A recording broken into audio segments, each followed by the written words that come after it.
गुरु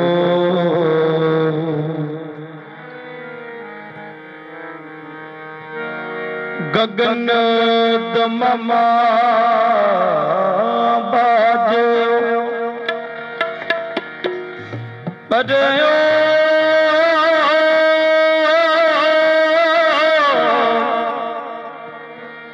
निशान का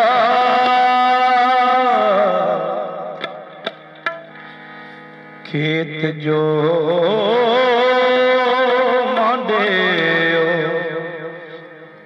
सूरमा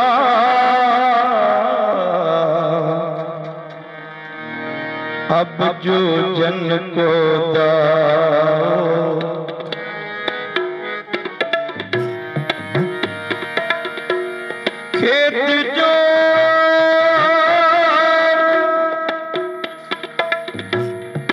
खेत जो मांडे सूरमा अब जो जन को दाओ अब जो जन को कबीर मेरा मुझ में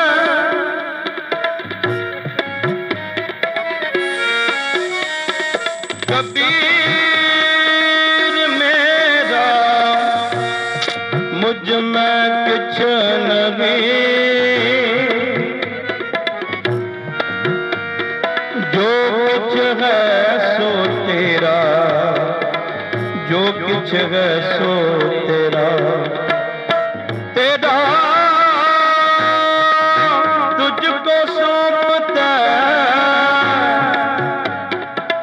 क्या लगे मेरा क्या लगे मेरा तेरा तुझको सौंपता क्या लगे मेरा क्या लगे मेरा क्या लगे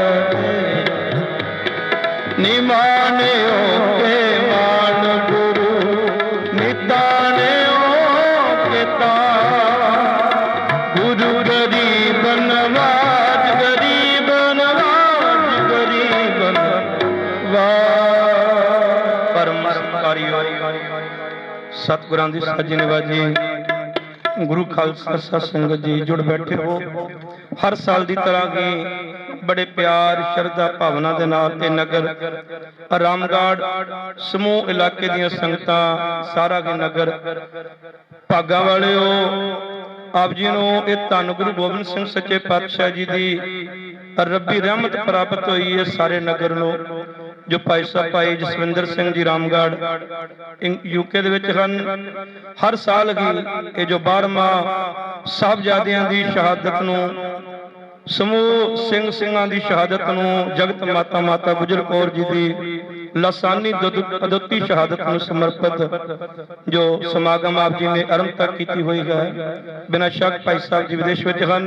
पर उन्हां दी गैर हाजिरी दे विच भी सरदार जगदीश सिंह जी भाई भुपिंदर सिंह पिंड महमदपुर तो होर सारे नगर दी संगतां बड़े प्यार दे नाल इलाके दी संगतां ये जो सालाना की समागम का प्रबंध आप जी ने रचा गया गुरु कृपा करे धन गुरु गोबिंद सिंह महाराज सच्चे पातशाह इसे तरह इस नगर के इलाके ते अपना मेर प्रयात रखन समूह संगतां दे सिर ते अपना मेर प्रयात रखना हो समय नूं संकोचदे होए कीर्तन दी रमता करिए क्योंकि सिंह साहब ज्ञानी हरपाल सिंह जी फतेहगढ़ साहब तो वो भी साडे विच पहुंच रहे हैं चंद समय विच ही कीर्तन दी रमता करके अज दे रात दे दीवान सतगुरु जी की रहमत के पात्र बनीए हाजरियां गुरु चरणों में सारिया संगतां बड़ी दूर तक आवाज आ रही है गुरु कृपा करे सतगुरु जी के चरणों दी हाजरियां करिए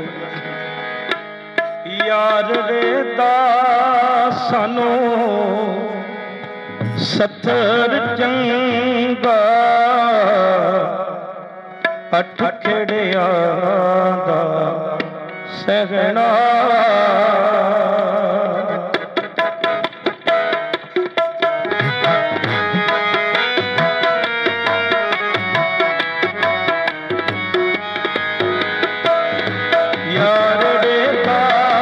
ਸਾਨੂੰ ਸੱਤਰ ਚੰਗਾ ਅੱਠ ਖੇੜਿਆਂ ਦਾ ਰੰਗਣਾ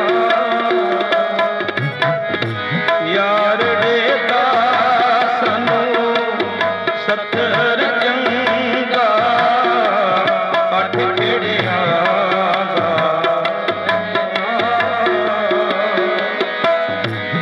ਮਿੱਤਰ ਪਿਆਰੇ ਹਾਲ ਮੁਰੀਦਾਂ ਦਾ ਕਹਿਣਾ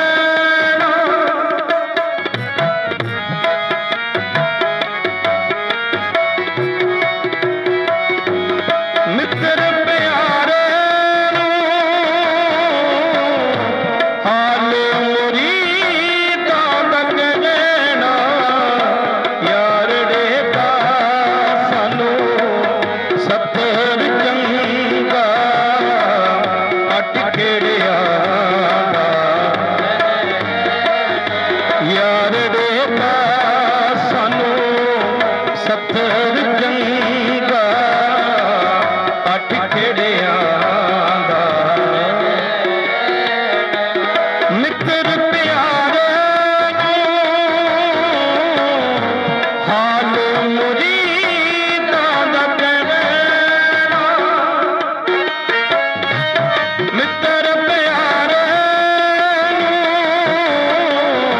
ਹਾਲ ਮੁਰੀਦਾਂ ਦਾ ਕਹਿਣਾ ਯਾਰ ਦੇਦਾ ਸਾਨੂੰ ਸੱਤਰ ਚੰਗਾ ਅੱਠ ਖੇੜਿਆਂ ਦਾ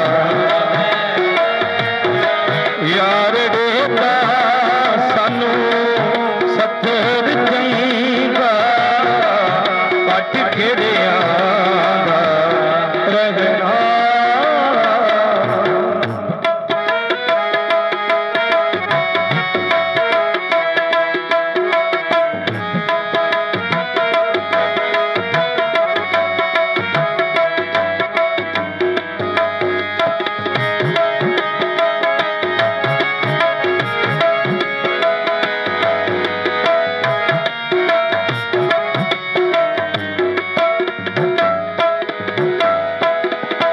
ਤੁਧ ਬਿਨ ਰੋਤ ਰਜਾਈਆਂ ਦਾ ਓਟਣ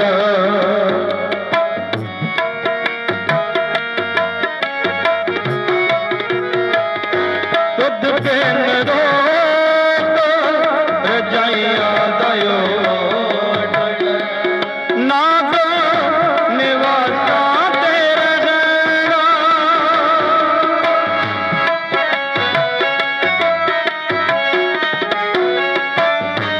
ਨਾਗ ਨਿਵਾਸਾਂ ਤੇ ਰਹਿਣਾ ਯਾਰ ਦੇਦਾ ਸਾਨੂੰ ਸੱਤਰ ਚੰਗਾ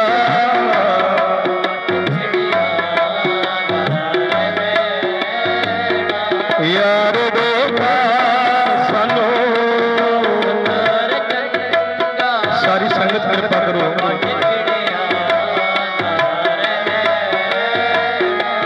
ਮਿੱਤਰ ਪਿਆਰੇ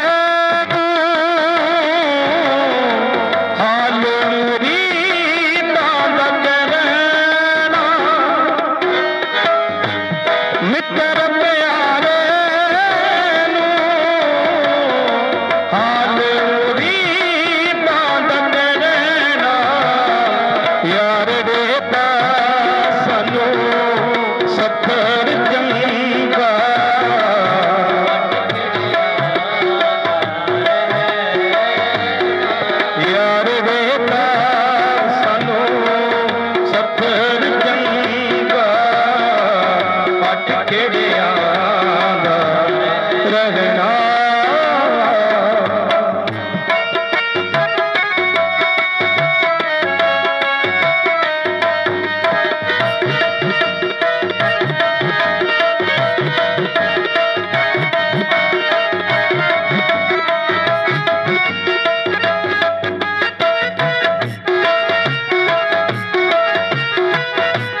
खंजर प्याला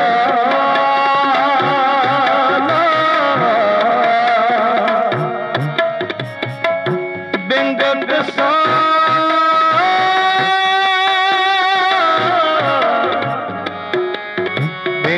कसाइयां दा सहना बिंग कसाइयां दा सहना मित्र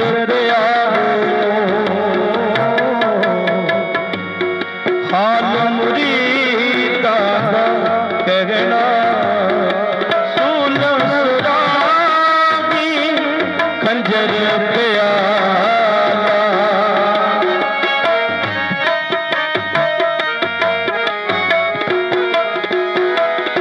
सुन सुरागी खंजर प्याला बिंग कसाइयां दा सहना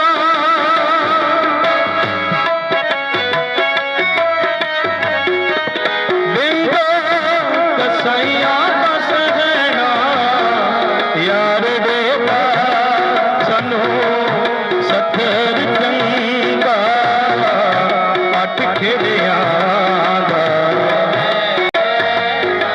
यार देवा सनो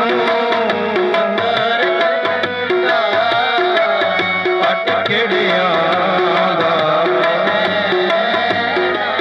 मित्र प्यारे हाल मुरीदां दा कहना यार देवा सानू सत्तर चंगा अठ खेड़ियां यार देवा सानू सत्तर चंगा अठ खेड़ियां अठ खेड़ियां अठ खेड़ियां रगना वागे गुरु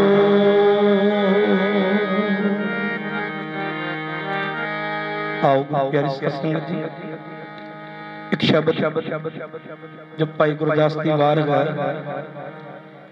जयकारियां दी गूंज दे विच शब्द लंबा अरसा लंबा समा अज दी इरादा दवान साडे कन्नां विच ये आनंद बना रहे जितने भी शरीर बैठे हो आप संगतां ने इस शब्द दे विच 10 ग्राम दा साथ देना है प्यार दे नाल धन गुरु गोबिंद सिंह सच्चे पातशाह जी दी इलाही उस्ताद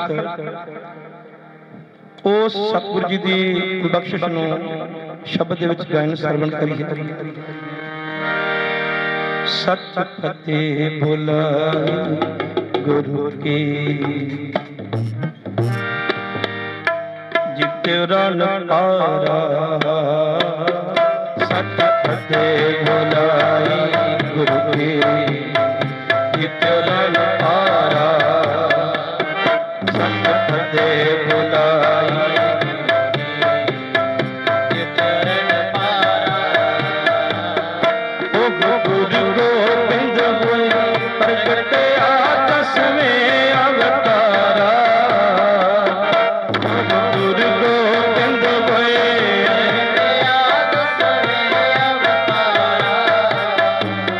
सच फतेह बुलाई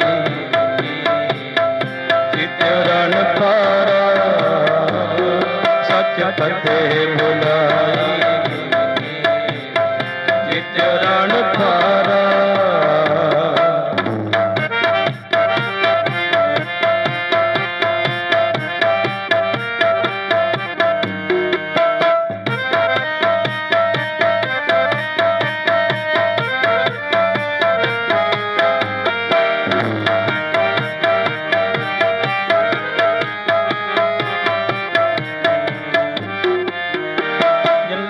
पार निरंजना जपयो करतारा जिस पंथ चलायो खालसा कर तेज करारा सिर केस तार कर खड़ग को सब दुष्ट बचारा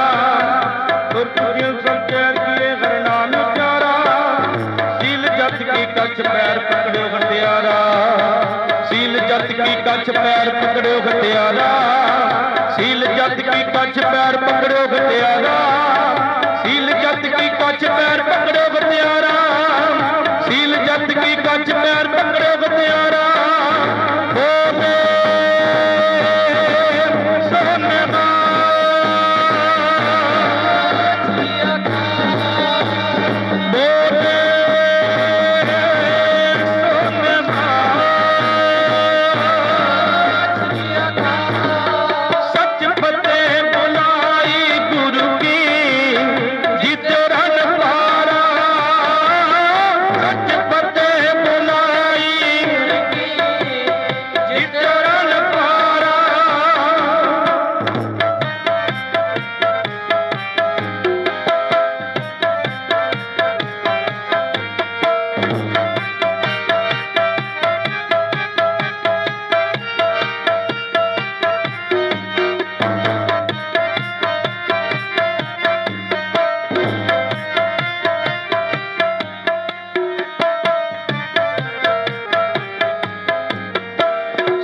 तेरे को घेर के कीजे प्रहारा, तब सहजे प्रगटे जगत में गुर जाप्य पारा।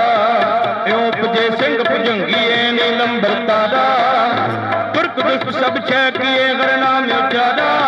दिन आगे कोई न ठहरे आगे सरदारा, दिन आगे कोई न ठहरे आगे सरदारा, दिन आगे कोई न ठहरे आगे सरदारा, दिन आगे कोई न ठहरे आगे सरदारा।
सब चारा फिर सुन करे ऐसी तमक को कांपे गिरबारा।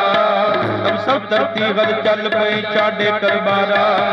क्यों ऐसे धुंध कलेश में कप्यो संसारा, क्यों ऐसे धुंध कलेश में कप्यो संसारा, क्यों ऐसे धुंध कलेश में कप्यो संसारा, क्यों ऐसे धुंध कलेश में कप्यो संसारा।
द्वंद क्लेश में खप्यो संसारा।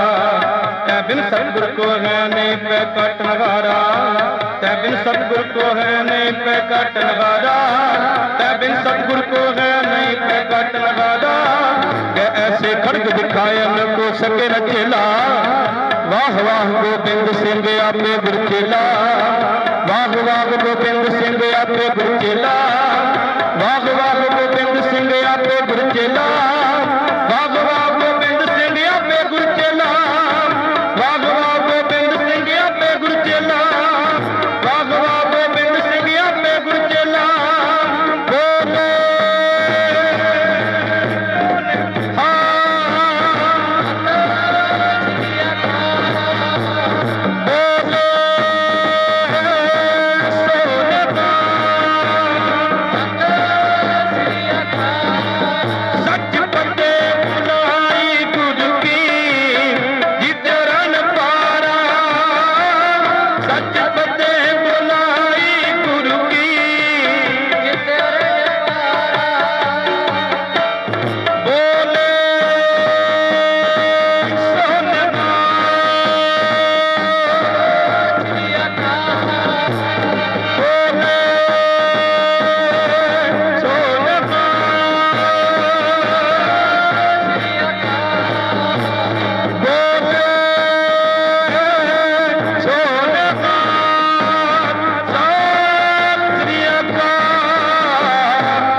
आपे गुरचेला, आपे गुरचेला, आपे गुरचेला। वाह वाह गोबिंद सिंह आपे गुरचेला, वाह वाह गोबिंद सिंह आपे गुरचेला, वाह वाह गोबिंद सिंह आपे गुरचेला, वाह वाह गोबिंद सिंह आपे गुरचेला, आपे गुरचेला, आपे गुरचेला, आपे गुरचेला,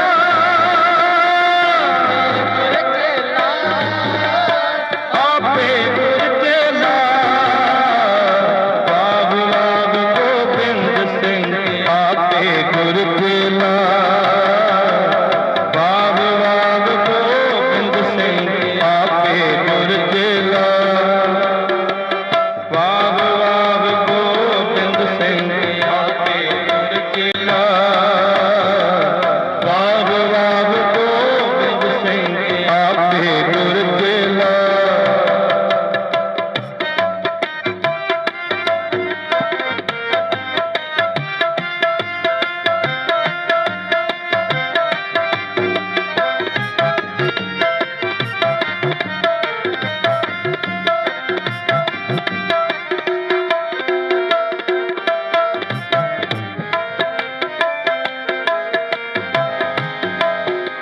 हर सच्चे तखत रजाया सत संगत मेला,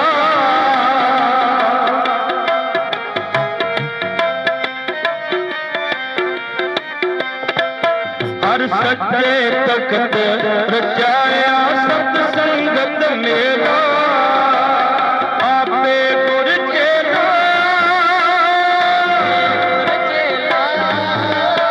आपे गुरचेला, आपे गुरचेला, आपे गुरचेला,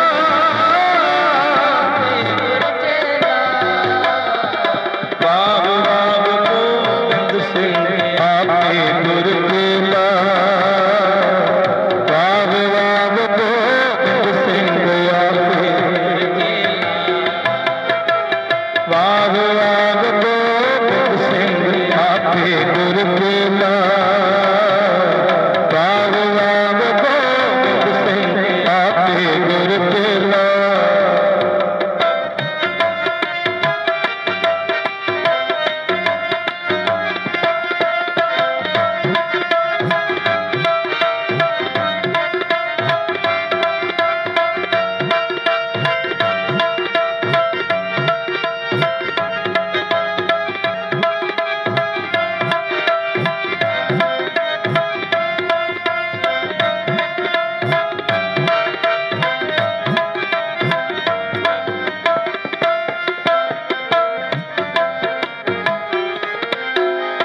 नानक निरभो निरंकार विच सदा खेला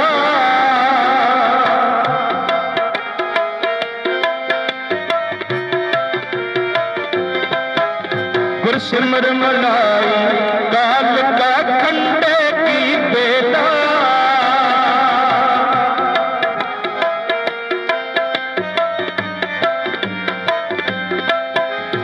गुर सिमर मनाई काल का खंडे की बेला आपे गुर चेला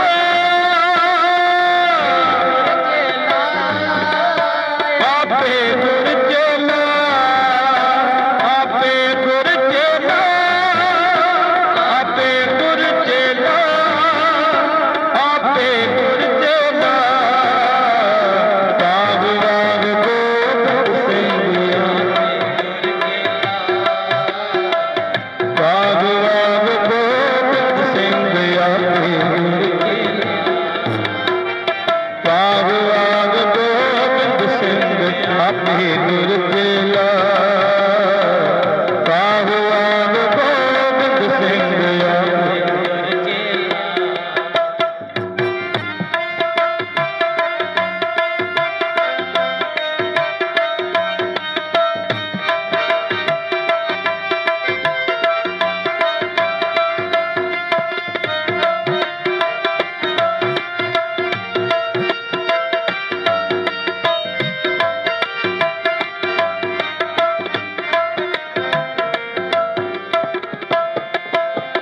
पीवो पौगल खंड दान जन्म सुहेदा पीवो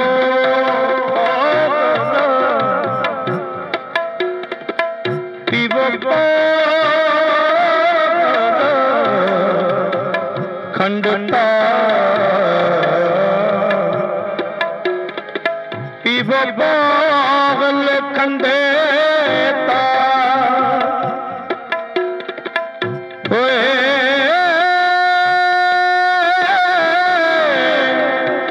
जन्म सुहेला होए जन्म सुहेला होए जन्म सुहेला पीवो पौगल खंड तार होए जन्म सुहेला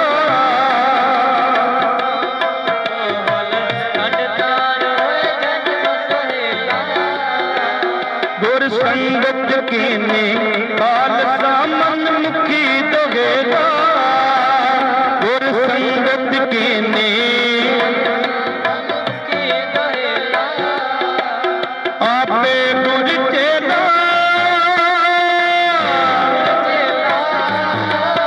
आपे गुर चेला आपे गुर चेला चेला आपे गुर चेला बाग बाग गोबिंद सिंह आपे गुर चेला बाग बाग गोबिंद सिंह आपे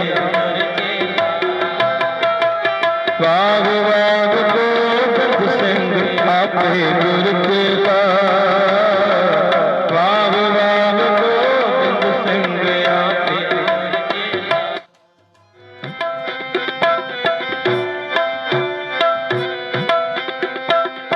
सूरा सोकर जानिए जो तर दीन के हेत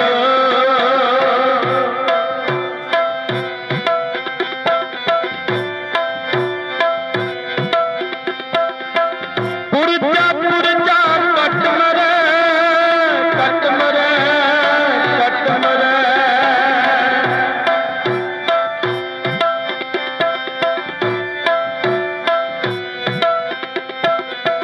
पुरजा पुरजा कट मरे कब हो न छाट खेत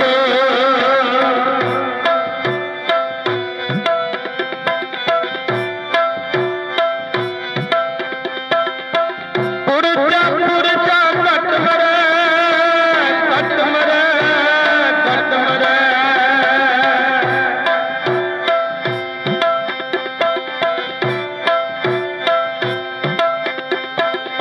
पुरजा कट मरे कब हो न छाड़ खेत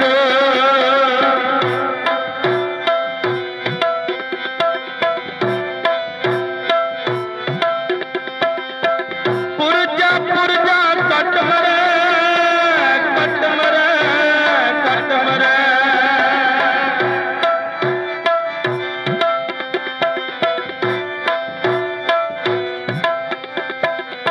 पुरजा कट मरे कब हो न छाड़ खेत कब हो न छाड़ खेत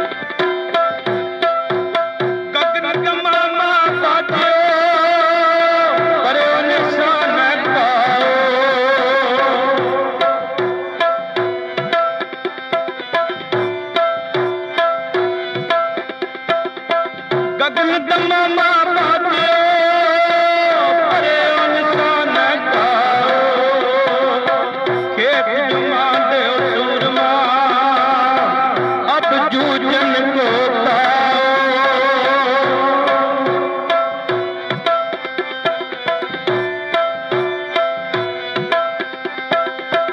खेत जुमा दे सूरमा सूरमा सूरमा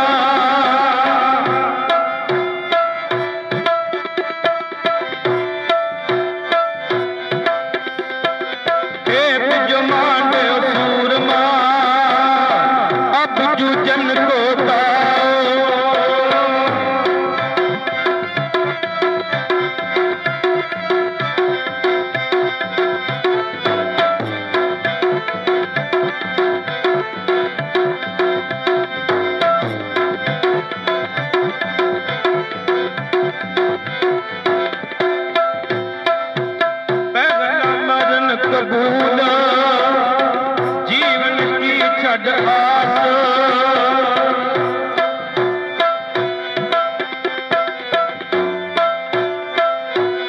गुरु ਦੀਆਂ ਸਿੱਖ ਸੰਗਤਾਂ ਨੂੰ ਗੁਰ ਇਤਿਹਾਸ ਨਾਲ ਗੁਰਬਾਣੀ ਦੀਆਂ ਕਥਾ ਵਿਚਾਰਾਂ ਨਾਲ ਜੋੜਦੇ ਹਨ। ਬੇਅੰਤ ਵਾਰ ਆਪ ਜੀ ਨੇ ਮੰਜੀ ਸਾਹਿਬ ਦੀਵਾਨ ਹਾਲ ਸ੍ਰੀ ਅੰਮ੍ਰਿਤਸਰ ਸਾਹਿਬ ਤੋਂ ਵੀ ਕਥਾ ਵਿਚਾਰ ਮੁੱਖ ਵਾਕ ਦੀ ਸਰਵਣ ਕੀਤੀ ਹੋਵੇਗੀ ਔਰ ਨੌਜਵਾਨਾਂ ਦੇ रूहे रवां धड़कन बहुत ही प्यार ते प्रेम ते वजद दे विच भिज करके साहिबजादियां दी गाथा सरवण कराउंदे हन। आप जी ने बेअंतवार सुनी होएगी। अज उन्हां दे कोलों साक्षात आपां सरवण करदे हां। पहली वारी नगर दे विच सिंह साहब भाई हरपाल सिंह जी हैड ग्रंथी साहिब गुरुद्वारा फतेहगढ़ साहिब पहुंचे हन। नगर दीआं संगतां वल्लों गुरु घर दे प्रबंधकां वल्लों आप जी नूं जी आया है। बहुत बहुत धन्यवाद है जो बेनती नूं प्रवान करके संगतां दे विच आप जी पहुंचे हो। बेनती करांगे सिंह साहब जी नूं ਉਹ स्टेज के उत्ते शोभित हो करके ਸਰਬੱਤ गुरु ਦੀਆਂ सिख संगतां नूं गुर इतिहास गुरबाणी कथा विचार दे नाल जोड़ना करनगे जी। साहिब जी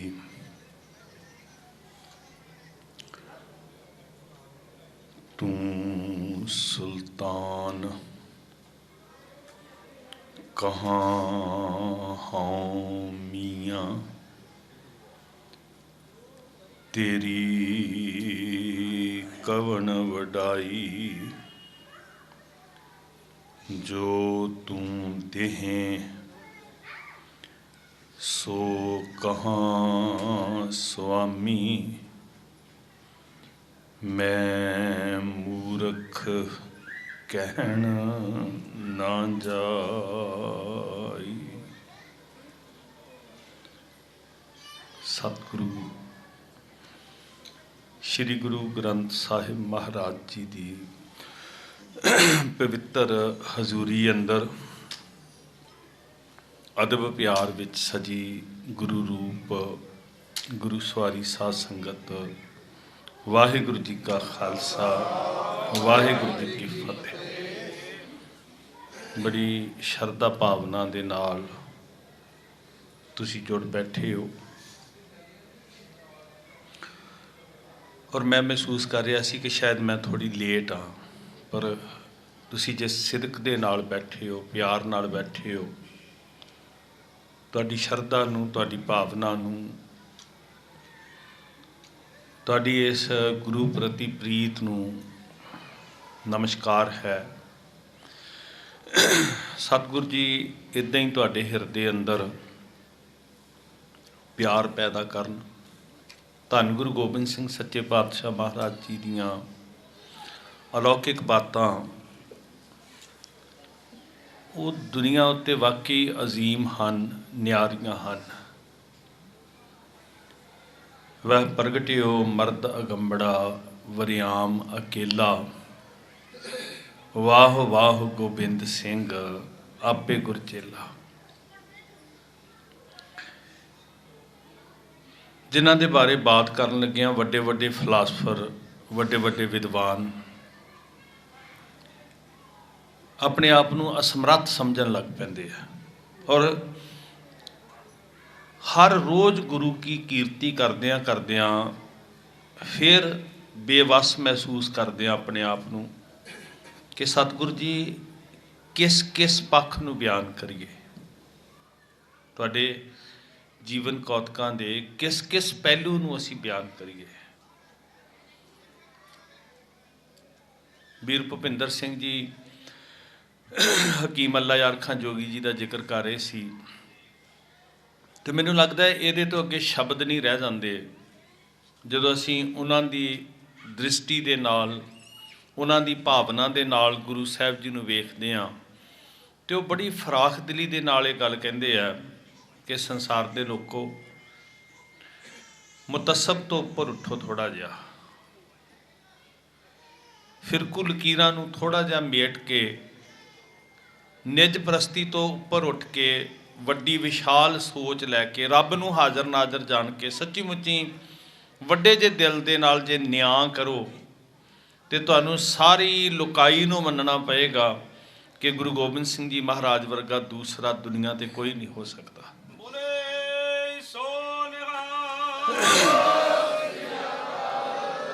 इंसाफ करे जी में जमाना तो कह दे यकीन है कि गुरु गोबिंद सिंह जी का कोई सानी ही नहीं है।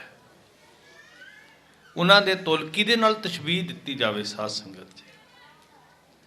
संसार ते ऐसा कुछ नहीं है जिहदी तुलना सतगुरु गुरु गोबिंद सिंह सच्चे पातशाह जी दे नाल कीती जा सके। 41 साल 9 महीने ते 15 दिन का ਸਰੀਰਕ ਪੈਂਡਾ ਬਣਦਾ ਸਾਧ ਸੰਗਤ ਜੀ। ਬੜਾ ਛੋਟਾ ਜਿਹਾ ਇਹਨੂੰ ਅਸੀਂ ਸਮਝਾਂਗੇ ਕਿ ਭਰ ਜਵਾਨੀ ਦਾ ਸਮਾਂ। 42 ਸਾਲ ਪੂਰੇ ਨਹੀਂ ਬਣਦੇ ਸਰੀਰ ਕਰਕੇ ਜਦੋਂ ਅਸੀਂ ਸਫ਼ਰ ਵੇਖਦੇ ਹਾਂ। ਔਰ ਸਾਰੀ ਕਾਇਨਾਤ ਉੱਤੇ ਇਦਾਂ ਦਾ ਇਤਿਹਾਸ ਕਿਤੇ ਨਜ਼ਰ ਨਹੀਂ ਆਉਂਦਾ ਜਿਹੜਾ ਯੁੱਗ ਪਲਟਿਆ ਸਤਿਗੁਰੂ ਗੁਰੂ ਗੋਬਿੰਦ ਸਿੰਘ ਜੀ ਮਹਾਰਾਜ ਨੇ, ਜਿਹੜੀ ਕਰਾਮਾਤ ਕ੍ਰਿਸ਼ਮੇ ਕੀਤੇ ਧੰਨ ਗੁਰੂ ਗੋਬਿੰਦ ਸਿੰਘ ਜੀ ਮਹਾਰਾਜ ਨੇ। ਸਾਧ ਸੰਗਤ, ਤੁਸੀਂ ਮੁਕਤਸਰ ਸਾਹਿਬ ਨੂੰ ਯਾਦ ਕੀਤਾ ਕੱਲ। ਇੱਕ ਘਟਨਾ ਹੈ ਮੁਕਤਸਰ ਸਾਹਿਬ ਦੇ ਇਲਾਕੇ ਦੀ, ਜਦੋਂ ਸੱਚੇ ਪਾਤਸ਼ਾਹ ਮਹਾਰਾਜ ਚਮਕੌਰ ਸਾਹਿਬ ਤੋਂ ਬਾਅਦ ਆਲਮਗੀਰ ਤੋਂ ਰਾਏਕੋਟ, ਦੀਨਾ ਕਾਂਗੜ ਤੋਂ ਹੁੰਦੇ ਹੋਏ ਕੋਟਕਪੂਰੇ ਦੇ ਰਾਹੀਂ ਸ਼੍ਰੀ ਮੁਕਤਸਰ ਸਾਹਿਬ ਪਹੁੰਚੇ। ਉੱਥੋਂ ਸਤਿਗੁਰੂ ਜੀ ਫਿਰ ਬਠਿੰਡੇ ਨੂੰ ਆਏ ਤੇ ਬਠਿੰਡੇ ਤੋਂ ਮਹਾਰਾਜ ਫਿਰ ਦਮਦਮਾ ਸਾਹਿਬ ਗਏ। ਰੇਤਲਾ ਇਲਾਕਾ ਸੀ, ਪਾਣੀ ਦੀ ਥੋੜ ਸੀ, ਕਿਤੇ ਕਿਤੇ ਕੁਦਰਤੀ ਸਰੋਤ ਸੀ ਪਾਣੀ ਦੇ, ਕੋਈ ਕੁਦਰਤੀ ਐਸੀ ਢਾਬ ਜਿਵੇਂ ਖਦਰਾਣੇ ਦੀ ਢਾਬ ਦਾ ਜ਼ਿਕਰ ਹੈ। ਸਿਰਫ ਪਾਣੀ ਦੇ ਸਾਧਨ ਇਹੀ ਸਨ, ਅੱਜ ਵਰਗੇ ਕੋਈ ਸਾਧਨ ਨਹੀਂ ਸੀ, ਕੋਈ ਚੋ ਨਾਲੇ ਨਦੀਆਂ ਨਹੀਂ ਸੀ ਜੀ। ਮਹਾਰਾਜ ਜੀ ਸ਼੍ਰੀ ਮੁਕਤਸਰ ਸਾਹਿਬ ਤੋਂ ਜਦੋਂ ਬਠਿੰਡੇ ਨੂੰ ਆ ਰਹੇ ਸੀ, ਕਿਲ੍ਹਾ ਹਾਜੀ ਰਤਨ ਨੂੰ ਸਤਿਗੁਰੂ ਜੀ ਆਏ। ਵੱਡਾ ਕਾਫਲਾ ਹਜ਼ੂਰ ਦੇ ਨਾਲ ਸੀ, ਸਿੰਘ ਸਨ, ਜੰਗੀ ਸਾਜੋ ਸਮਾਨ ਸੀ, ਘੋੜੇ ਸਨ, ਰਸਤਾਂ ਵਸਤਾਂ ਸਨ, ਬੈਲ ਗੱਡੀਆਂ ਸੀ, ਯੋਧੇ ਸੂਰਮੇ, ਸੰਗਤ ਵੀ ਨਾਲ ਹੋ ਗਈ। ਤੇ ਜਦੋਂ ਵੀ ਕਦੀ ਮੁਸਾਫਰ ਕਾਫਲਿਆਂ ਦੇ ਰੂਪ 'ਚ ਤੁਰਦੇ, ਉਹਨਾਂ ਦੀ ਠਾਹਰ ਵਾਸਤੇ ਇੱਕ ਬਹੁਤ ਜ਼ਰੂਰੀ ਲੋੜ ਹੁੰਦੀ ਸੀ ਪਾਣੀ। ਪਾਣੀ ਦੇ ਕਿਨਾਰੇ ਹੀ ਅਸਲ 'ਚ ਟਿਕਾਣਾ ਕੀਤਾ ਜਾਂਦਾ ਸੀ। ਇਹੀ ਕਾਰਨ ਹੈ ਕਿ ਬਹੁਤ ਸਾਰੀਆਂ ਸੱਭਿਅਤਾਵਾਂ, ਬਹੁਤ ਸਾਰੇ ਨਗਰ ਤੁਹਾਨੂੰ ਦਰਿਆਵਾਂ ਦੇ ਕਿਨਾਰੇ ਵਸੇ ਹੋਏ ਮਿਲਣਗੇ। ਇਸ ਢਾਬ ਦੇ ਕਿਨਾਰੇ, ਇਸ ਪਾਣੀ ਦੀ ਛੱਪੜੀ ਦੇ ਕਿਨਾਰੇ ਸਤਿਗੁਰੂ ਜੀ ਨੇ ਉਤਾਰਾ ਕੀਤਾ। ਤੇ ਜਿਸ ਛੱਪੜੀ ਦੇ, ਇਹ ਹੁਣ ਛੋਟੇ ਛੋਟੇ ਜਿਨ੍ਹਾਂ ਨੇ ਉਸ ਇਲਾਕੇ 'ਚ ਕਦੀ ਸਫ਼ਰ ਕੀਤਾ ਉਹਨਾਂ ਨੂੰ ਪਤਾ, ਉਹ ਨਿੱਕੇ ਨਿੱਕੇ ਪਿੰਡ ਨੇ ਲੰਬੀ ਦੇ ਇਲਾਕੇ 'ਚ, ਕਾਲਚਰਾਣੀ, ਬਾਜਕ, ਬੰਬੀਹਾ ਆਦਿਕ, ਉਹਨਾਂ ਪਿੰਡਾਂ 'ਚ ਹਰ ਪਿੰਡ ਦੇ ਵਿੱਚ ਮਹਾਰਾਜ ਦੇ ਚਰਨ ਪਏ ਹੋਏ ਆ। ਔਰ ਇੱਕ ਛੋਟੀ ਜਿਹੀ ਮੈਂ ਤੁਹਾਨੂੰ ਇਸ ਸਾਖੀ ਨੂੰ ਸੁਣਾਉਣ ਤੋਂ ਪਹਿਲਾਂ ਇੱਕ ਛੋਟੀ ਜਿਹੀ ਵਿਥਿਆ ਦੱਸਦਾ। ਵੀਰ ਭੁਪਿੰਦਰ ਸਿੰਘ ਜੀ ਨੂੰ ਪੜ੍ਹਨ ਦਾ ਸ਼ੌਂਕ ਹੈ, ਇਹਨਾਂ ਨੂੰ ਪਤਾ। ਮੇਰੇ ਇੱਕ ਸੱਜਣ ਨੇ, ਡਾਕਟਰ ਗੁਰਵੀਰ ਸਿੰਘ ਜੀ, ਯੂਨੀਵਰਸਿਟੀ 'ਚ ਸਕਾਲਰ ਨੇ, ਉਹਨਾਂ ਨੇ ਧੰਨ ਗੁਰੂ ਗੋਬਿੰਦ ਸਿੰਘ ਮਹਾਰਾਜ ਜੀ ਦੇ ਸਫ਼ਰਨਾਮੇ ਦੇ ਉੱਤੇ ਪੁਸਤਕ ਲਿਖਣੀ ਸੀ। ਉਹ ਕਹਿੰਦੇ ਜੀ, ਮੈਂ ਢੂੰਡਦਾ ਜਦੋਂ ਦਮਦਮਾ ਸਾਹਿਬ ਤੋਂ ਅੱਗੇ ਹਰਿਆਣੇ ਦਾ ਇਲਾਕਾ, ਹਰਿਆਣੇ ਤੋਂ ਅੱਗੇ ਰਾਜਸਥਾਨ ਦਾ ਇਲਾਕਾ, ਵੀ ਬਹੁਤ ਸਾਰੇ ਸਥਾਨ, ਯਾਦਾਂ ਐਸੀਆਂ ਜਿਹੜੀਆਂ ਅੱਖੋਂ ਪਰੋਖੇ ਰਹਿ ਗਈਆਂ, ਉਹਨਾਂ ਨੂੰ ਢੂੰਡਣ ਦੀ ਜ਼ਰੂਰਤ ਹੈ। ਕਹਿੰਦੇ ਮੈਂ ਜਿਹੜਾ ਹਰਿਆਣੇ ਦਾ ਤੇ ਰਾਜਸਥਾਨ ਦਾ ਕੁਝ ਏਰੀਆ ਸੀ ਨਾ, ਉੱਧਰ ਢੂੰਡ ਕਰ ਰਿਹਾ ਸੀ ਵੀ ਸਤਿਗੁਰੂ ਗੁਰੂ ਗੋਬਿੰਦ ਸਿੰਘ ਮਹਾਰਾਜ ਜੀ ਕਿਹੜੇ ਕਿਹੜੇ ਪਿੰਡਾਂ 'ਚੋਂ ਦੀ, ਕਿੱਥੋਂ ਦੀ ਚਰਨ ਪਾ ਕੇ ਲੰਘੇ ਅੱਗੇ ਦੱਖਣ ਨੂੰ ਜਦੋਂ ਜਾਣਾ ਸੀ। ਥੋੜ੍ਹਾ ਜਿਹਾ ਇਹਨੂੰ ਮੈਂ ਤੁਹਾਡੇ ਜੇਨ 'ਚ ਲਿਆਉਣਾ ਚਾਹੁੰਦਾ, ਫਿਰ ਆਪਾਂ ਲੜੀ ਦੇ ਨਾਲ ਜੁੜਾਂਗੇ। ਡਾਕਟਰ ਸਾਹਿਬ ਕਹਿੰਦੇ ਵੀ ਬਜ਼ੁਰਗ ਬੈਠੇ ਸੀ। ਹੁਣ ਇਤਿਹਾਸਕਾਰਾਂ ਦੀ ਨਾ ਇਹ ਇੱਕ ਕਮਜ਼ੋਰੀ ਹੁੰਦੀ ਆ ਵੀ ਉਹ ਕੁਝ ਗ੍ਰੰਥਾਂ ਵਿੱਚੋਂ ਨਹੀਂ ਮਿਲਦਾ ਜੋ ਸੀਨਾ ਬਸੀਨਾ ਬਜ਼ੁਰਗਾਂ ਕੋਲੋਂ ਮਿਲ ਜਾਂਦਾ। ਸ਼੍ਰੀ ਫਤਿਹਗੜ੍ਹ ਸਾਹਿਬ ਬਹੁਤ ਤੱਥ ਜਿਹੜੇ ਸੀ ਮੈਂ ਬਜ਼ੁਰਗਾਂ ਕੋਲ ਬੈਠ ਕੇ ਇਕੱਠੇ ਕੀਤੇ। ਬਾਬਾ ਮੋਤੀ ਰਾਮ ਮਹਿਰਾ ਜੀ ਕਿਸ ਮੁਹੱਲੇ 'ਚ ਰਹਿੰਦੇ ਸਨ? ਮਨਸੂਰੀ ਟਿੱਬਾ। ਜਦੋਂ ਮੈਂ ਪੁੱਛਿਆ, ਉਹ ਨਾਂ ਨਹੀਂ ਸੀ ਲੱਭਦਾ, ਹੈ ਨਹੀਂ ਹੁਣ ਮਹੱਲਾ। ਤੇ ਫਿਰ ਉਹ ਪੁਰਾਣੇ ਬਜ਼ੁਰਗਾਂ ਨੇ ਦੱਸਿਆ ਵੀ ਜਿਹੜਾ ਇਹ ਏਰੀਆ, ਇਹਨੂੰ ਮਨਸੂਰੀ ਟਿੱਬਾ ਕਿਹਾ ਜਾਂਦਾ ਸੀ। ਉੱਥੇ ਤੇਲੀਆਂ ਚੌਂਕ ਵਿੱਚ ਬਾਬਾ ਮੋਤੀ ਰਾਮ ਮਹਿਰਾ ਜੀ ਨੂੰ ਸ਼ਹੀਦ ਕੀਤਾ। ਮੁਹੱਲਾ ਤੇਲੀਆਂ, ਉਹ ਬਜ਼ੁਰਗਾਂ ਦੇ ਸੀਨਾ ਬਸੀਨਾ ਉਹਨਾਂ ਦੇ ਰਾਹੀਂ ਸੁਣਨ ਵਿੱਚ ਫਿਰ ਪਤਾ ਲੱਗਿਆ। ਸੋ ਪੁਰਾਣੇ ਇਤਿਹਾਸਕਾਰ ਡਾਕਟਰ ਗੰਡਾ ਸਿੰਘ ਹੋਰਾਂ ਦਾ, ਉਹਨਾਂ ਲੋਕਾਂ ਦੇ ਤਰੀਕੇ ਇਹ ਸੀ, ਪਿਆਰਾ ਸਿੰਘ ਪੱਦਮ ਜੀ ਹੋਰਾਂ ਦਾ, ਵੀ ਉਹ ਬਜ਼ੁਰਗਾਂ ਨੂੰ ਢੂੰਡਦੇ ਸੀ ਤੇ ਬਹੁਤ ਕੁਝ ਲੱਭ ਲੈਂਦੇ ਸੀ। ਡਾਕਟਰ ਗੁਰਵੀਰ ਸਿੰਘ ਕਹਿੰਦੇ ਵੀ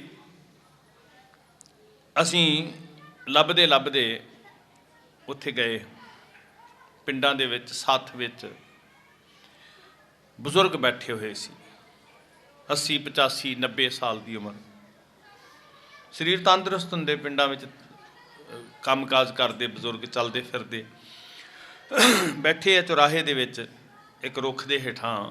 ਤੇ ਡਾਕਟਰ ਸਾਹਿਬ ਕਹਿੰਦੇ ਵੀ ਅਸੀਂ ਉਹਨਾਂ ਨੂੰ ਪੁੱਛਿਆ ਜੀ ਵੀ ਸਾਡੇ ਆਉਣ ਦਾ ਮਕਸਦ ਇਹ ਆ ਵੀ ਅਸੀਂ ਉਹ ਰਸਤੇ ਦੀ ਢੂੰਡ ਕਰਨੀ ਹੈ ਜਿੱਥੋਂ ਦੀ ਧੰਨ ਗੁਰੂ ਗੋਬਿੰਦ ਸਿੰਘ ਮਹਾਰਾਜ ਜੀ ਗੁਜ਼ਰੇ ਆ, ਇੱਥੋਂ ਦੀ ਲੰਘ ਕੇ ਗਏ ਅੱਗੇ।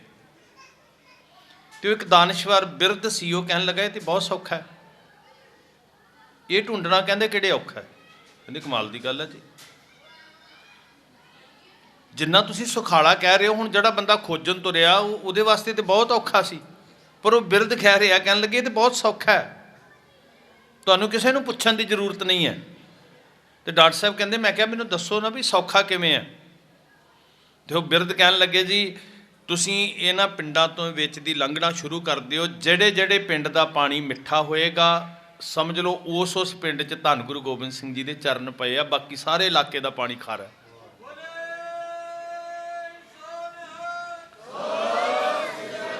ਇਹ ਸੱਚਾਈ ਹੈ ਸਾਧ ਸੰਗਤ ਜੀ। ਔਰ 100% ਤੁਸੀਂ ਥਾਵਾਂ 'ਤੇ, ਜਦੋਂ ਅਸੀਂ ਲਖਨੌਰ ਨਗਰ ਦੀ ਗੱਲ ਸੁਣਦੇ ਹਾਂ, ਮਾਂ ਗੁਜਰੀ ਜੀ ਨੇ ਖੂਹ ਲਗਵਾਇਆ, ਉੱਥੇ ਮਾਤਾ ਜੀ ਦੇ ਪੇਕਿਆਂ ਦਾ ਪਿੰਡ ਸੀ, ਹਜ਼ੂਰ ਦੇ ਨਾਨਕਿਆਂ ਦਾ, ਸਿਰਫ ਉਸ ਖੂਹ ਦਾ ਪਾਣੀ ਮਿੱਠਾ ਸੀ। ਸ਼੍ਰੀ ਪਟਨਾ ਸਾਹਿਬ, ਸਿਰਫ ਉਸ ਖੂਹ ਦਾ ਪਾਣੀ ਮਿੱਠਾ ਸੀ। ਅਸੀਂ ਦਮਦਮਾ ਸਾਹਿਬ ਵਿੱਦਿਆ ਹਾਸਲ ਕੀਤੀ ਹੈ, ਸਿਰਫ ਸਤਿਗੁਰੂ ਜੀ ਦੇ ਦਰਬਾਰ ਦੇ ਕੋਲ, ਜਿਹਨੂੰ ਬਾਬਾ ਦੀਪ ਸਿੰਘ ਜੀ ਦਾ, ਅੱਜ ਵੀ ਉੱਥੇ ਲੋਕ ਜਿਹੜੇ ਪਿੰਡ ਦੇ ਸੀ ਜਿਨ੍ਹਾਂ ਕੋਲ ਪਾਣੀ ਦੇ ਬਹੁਤੇ ਸਾਧਨ ਨਹੀਂ, ਉਹਨਾਂ ਨੇ ਡਿੱਗੀਆਂ ਬਲਦਾਂ ਦੇ ਪਿੱਛੇ ਪਾਉਣ ਵਾਲੀਆਂ 2 ਰੇੜਿਆਂ 'ਤੇ ਬਣਾਈਆਂ ਟਾਇਰਾਂ ਦੇ ਉੱਤੇ, ਅੱਜ ਵੀ ਉਹ ਭਰ ਕੇ ਲੈ ਕੇ ਜਾਂਦੇ। ਸਾਰੇ ਪਿੰਡ ਦਾ ਪਾਣੀ ਖਾਰਾ।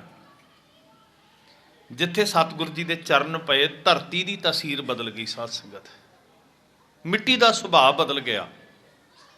ਪ੍ਰਕਿਰਤੀ ਦੇ ਨਿਯਮ ਬਦਲ ਗਏ ਜੀ। ਜਿੱਥੇ ਧੰਨ ਕਲਗੀਧਰ ਪਾਤਸ਼ਾਹ ਜੀ ਨੇ ਚਰਨ ਪਾਏ, ਮਹਾਰਾਜ ਜੀ ਆ ਰਹੇ ਉਹਨਾਂ ਪਿੰਡਾਂ ਵਿੱਚ ਦੀ, ਹਰ ਪਿੰਡ ਦੇ ਵਿੱਚ ਛੋਟੇ ਛੋਟੀਆਂ ਯਾਦਗਾਰਾਂ ਸਤਿਗੁਰੂ ਜੀ ਦੀਆਂ ਬਣੀਆਂ ਹੋਈਆਂ। ਉੱਥੇ ਪਾਣੀ ਦੀ ਢਾਬ ਦੇ ਕਿਨਾਰੇ ਸਤਿਗੁਰਾਂ ਉਤਾਰਾ ਕੀਤਾ, ਤੇ ਉਸ ਪਾਣੀ ਦੀ ਛੱਪੜੀ ਦੇ ਪਾਰਲੇ ਪਾਸੇ ਇੱਕ ਦਰਵੇਸ਼ ਦੀ ਕੁਟੀਆ ਹੈ, ਕੋਈ ਬਿਰਧ ਫਕੀਰ ਹੈ। ਚੰਗਾ ਹੋਏਗਾ ਜੇ ਬੱਚੇ ਬਾਹਰੋਂ ਥੋੜਾ ਜਿਹਾ ਸ਼ਾਂਤ ਕਰਵਾ ਦਿਓ। ਪਿੰਡ ਦੇ ਸਿਆਣੇ ਦਾਨਿਆਂ ਨੂੰ ਬੇਨਤੀ ਹੈ। ਸਾਧ ਸੰਗਤ, ਮਹਾਰਾਜ ਨੇ ਜਦੋਂ ਉਤਾਰਾ ਕੀਤਾ ਤੇ ਇਤਿਹਾਸ ਦੇ ਅੰਦਰ ਜ਼ਿਕਰ ਹੁੰਦਾ ਵੀ ਇਹ ਜਿਹੜਾ ਬਜ਼ੁਰਗ ਫਕੀਰ ਸੀ ਨਾ ਜੀ, ਲੰਬੀ ਉਮਰ ਦਾ ਮਾਲਕ ਸੀ। 125 ਵਰੇ ਉਮਰ ਇਹਦੀ ਇਤਿਹਾਸ ਅੰਦਰ ਲਿਖੀ ਹੈ। ਇਸ ਫਕੀਰ ਦਾ ਨਾਂ ਸੀ ਇਬਰਾਹੀਮ। ਇਹਨੇ ਰਾਹਗੀਰ ਉਤਰੇ ਵੇਖੇ ਤੇ ਉੱਠ ਕੇ ਤੁਰਿਆ ਵੀ ਮੈਂ ਵੇਖਦਾ ਕੌਣ ਆਇਆ। ਹੁਣ ਛੱਪੜੀ ਕਿੱਡੀ ਕੁ ਹੋਏਗੀ, ਕਿਤੇ ਪਾਣੀ ਦਾ ਛੋਟਾ ਜਿਹਾ ਸਮੂਹ ਸੀ, ਪਰਲੇ ਪਾਸੇ ਨਿਗਾਹ ਜਾਂਦੀ ਸੀ। ਜਦੋਂ ਉੱਠ ਕੇ ਤੁਰਿਆ ਤੇ ਸਾਹਮਣੇ ਕੀ ਵੇਖਦਾ ਹੈ ਵੀ ਸਿੰਘਾਸਣ ਲਾਇਆ ਸਿੱਖਾਂ ਨੇ, ਚੰਦੋਆ ਤਾਣਿਆ, ਚਵਰ ਤਖਤ ਛਤਰ ਦੇ ਮਾਲਕ ਬਾਦਸ਼ਾਹ ਦਰਵੇਸ਼ ਧੰਨ ਗੁਰੂ ਗੋਬਿੰਦ ਸਿੰਘ ਮਹਾਰਾਜ ਜੀ ਸਿੰਘਾਸਣ ਤੇ ਬੈਠੇ ਤੇ ਚੌਰ ਬਰਦਾਰ ਸਿੱਖ ਚੌਰ ਚਲਾ ਰਿਹਾ। ਸਿੱਖ ਸੰਗਤਾਂ ਨਮਸਕਾਰ ਕਰ ਰਹੀਆਂ ਨੇ। ਇਬਰਾਹੀਮ ਫਕੀਰ ਦੇ ਕਦਮ ਰੁਕ ਗਏ। ਸਾਧ ਸੰਗਤ, ਜਦੋਂ ਇਹਨੂੰ ਸਮਝ ਆਈ ਵੀ ਇਹ ਕੋਈ ਧਾਰਮਿਕ ਸ਼ਖਸੀਅਤ ਹੈ, ਤੇ ਇੱਕ ਮਨੁੱਖ ਦੀ ਫਿਤਰਤ ਹੈ, ਬਹੁਤ ਇਹ ਅੰਦਰ ਸਾਡੇ ਟਿਕਿਆ ਹੋਇਆ ਸੁਭਾਅ ਹੈ ਕਿ ਅਸੀਂ ਆਪਣੇ ਖਿੱਤੇ ਦੇ ਮਨੁੱਖ ਦੇ ਨਾਲ ਨਫ਼ਰਤ ਜ਼ਰੂਰ ਕਰਦੇ ਹਾਂ, ਬਾਕੀ ਭਾਵੇਂ ਦੂਜਿਆਂ ਨਾਲ ਕਰੀਏ ਨਾ ਕਰੀਏ। ਇੱਕ ਦੁਕਾਨਦਾਰ ਦੂਜੇ ਦੁਕਾਨਦਾਰ ਪ੍ਰਤੀ ਕੀ ਸੋਚਦਾ ਹੈ, ਇੱਕ ਮਕੈਨਿਕ ਦੂਜੇ ਮਕੈਨਿਕ ਪ੍ਰਤੀ ਕੀ ਸੋਚਦਾ ਹੈ, ਇੱਕ ਧਾਰਮਿਕ ਪੁਰਖ ਦੂਸਰੇ ਧਾਰਮਿਕ ਬੁਲਾਰੇ ਪ੍ਰਤੀ, ਇੱਕ ਬੁਲਾਰਾ ਦੂਜੇ ਬੁਲਾਰੇ ਪ੍ਰਤੀ। ਇਸ ਤਰ੍ਹਾਂ ਦੀ ਮਾਨਸਿਕਤਾ ਹੈ ਬੰਦੇ ਦੀ ਜੀ। ਇਬਰਾਹੀਮ ਦੇ ਕਦਮ ਰੁਕ ਗਏ। ਜਿਹੜੇ ਰਾਹਗੀਰਾਂ ਦੇ ਕਾਫਲੇ ਨੂੰ ਮਿਲਣ ਵਾਸਤੇ ਤੁਰੇ ਸੀ, ਇਸ ਲਈ ਰੁਕ ਗਏ ਕਿ ਇਹ ਤੇ ਕੋਈ ਧਾਰਮਿਕ ਸ਼ਖਸੀਅਤ ਹੈ, ਤੇ ਮੈਂ 100 ਵਰੇ ਤੋਂ ਟੱਪਿਆ ਹੋਇਆ ਦੁੱਧ ਚਿੱਟੀ ਦਾੜੀ ਵਾਲਾ ਇਹ ਕੋਈ ਗੱਭਰੂ ਨੌਜਵਾਨ ਹੈ, ਕਾਲੀ ਦਾੜੀ ਵਾਲਾ, ਮੈਂ ਚੱਲ ਕੇ ਜਾਵਾਂ। ਵਾਪਸ ਪਰਤ ਆਇਆ ਜੀ। ਬਹੁਤ ਸੂਖਮ ਹੁੰਦਾ ਹੰਕਾਰ, ਕਈ ਵਾਰੀ ਪਤਾ ਵੀ ਨਹੀਂ ਲੱਗਦਾ ਕਿਹੜਾ ਰੂਪ ਧਾਰ ਕੇ ਆ ਜਾਏ, ਵਿੱਥ ਪਾ ਦਿੰਦਾ ਜੀ। ਜੁੜ ਕੇ ਬੈਠਿਆਂ ਵਿੱਚ ਵੀ ਵਿੱਥ ਪਾ ਦਿੰਦਾ। ਮਹਾਰਾਜ ਨੇ ਬਾਣੀ 'ਚ ਕਿਹਾ, ਧਨ ਪਿਰਕਾ ਇੱਕ ਹੀ ਸੰਗ ਵਾਸਾ, ਵਿੱਚ ਹਉਮੈ ਪੀਤ ਕਰਾਰੀ। ਵਾਪਸ ਪਰਤ ਆਇਆ ਇਬਰਾਹੀਮ। ਮੇਰੀ ਬਜ਼ੁਰਗੀ, ਮੇਰੀ ਸਾਰੀ ਜ਼ਿੰਦਗੀ ਦੀ ਤਪ ਸਾਧਨਾ, ਮੈਂ ਇੱਕ ਗੱਭਰੂ ਦੇ ਕੋਲ, ਆਪਣੇ ਤੋਂ ਛੋਟੀ ਉਮਰ ਵਾਲੇ ਕੋਲ ਮੈਂ ਕਿਉਂ ਚੱਲ ਕੇ ਜਾਵਾਂ। ਕੁਟੀਆ ਵਿੱਚ ਆ ਕੇ ਬੈਠਾ। ਉਧਰੋਂ ਸਿੰਘ ਆਪੋ ਆਪਣੀ ਜ਼ਿੰਮੇਵਾਰੀ 'ਚ ਲੱਗ ਗਏ। ਕਿੱਲੇ ਗੱਡੇ, ਸ਼ਾਮਿਆਨੇ ਤਾਣੇ, ਘੋੜੇ ਬੱਧੇ, ਲੰਗਰ ਦੀ ਤਿਆਰੀ, ਘੋੜਿਆਂ ਦੀ ਕੱਖ ਪੱਠੇ ਦੀ ਤਿਆਰੀ। ਤੋਂ ਆਪੋ ਆਪਣੀ ਜ਼ਿੰਮੇਵਾਰੀ ਸੀ ਸਿੰਘਾਂ ਦੀ ਵੱਡੀ ਹੋਈ। ਉਹ ਆਪਣੇ ਆਪਣੀ ਕਾਰੇ ਲੱਗ ਗਏ। ਕੋਈ ਕੱਖ ਪੱਠਾ ਇਕੱਠਾ ਕਰਨ ਤੁਰ ਪਿਆ, ਕੋਈ ਬਾਲਣ ਆਦਿਕ ਲੈਣ ਤੁਰ ਪਿਆ। ਇਬਰਾਹੀਮ ਫਕੀਰ ਦੇ ਕੋਲੋਂ ਦੀ ਸਿੰਘਾਂ ਦੀ ਟੋਲੀ ਲੰਘੀ ਤੇ ਇਹਨਾਂ ਨੇ ਬੁਲਾ ਕੇ ਪੁੱਛਿਆ, ਇਹ ਕੌਣ ਹਨ ਜਿਹੜੇ ਆਏ ਨੇ। ਸਿੰਘਾਂ ਨੇ ਦੱਸਿਆ, ਕਹਿਣ ਲੱਗੇ ਧੰਨ ਗੁਰੂ ਗੋਬਿੰਦ ਸਿੰਘ ਪਾਤਸ਼ਾਹ ਨੇ। ਹੁਣ ਵੇਖੋ, ਸੋ ਤੇ ਸੁਣੀ ਸੀ ਨਾ ਜੀ।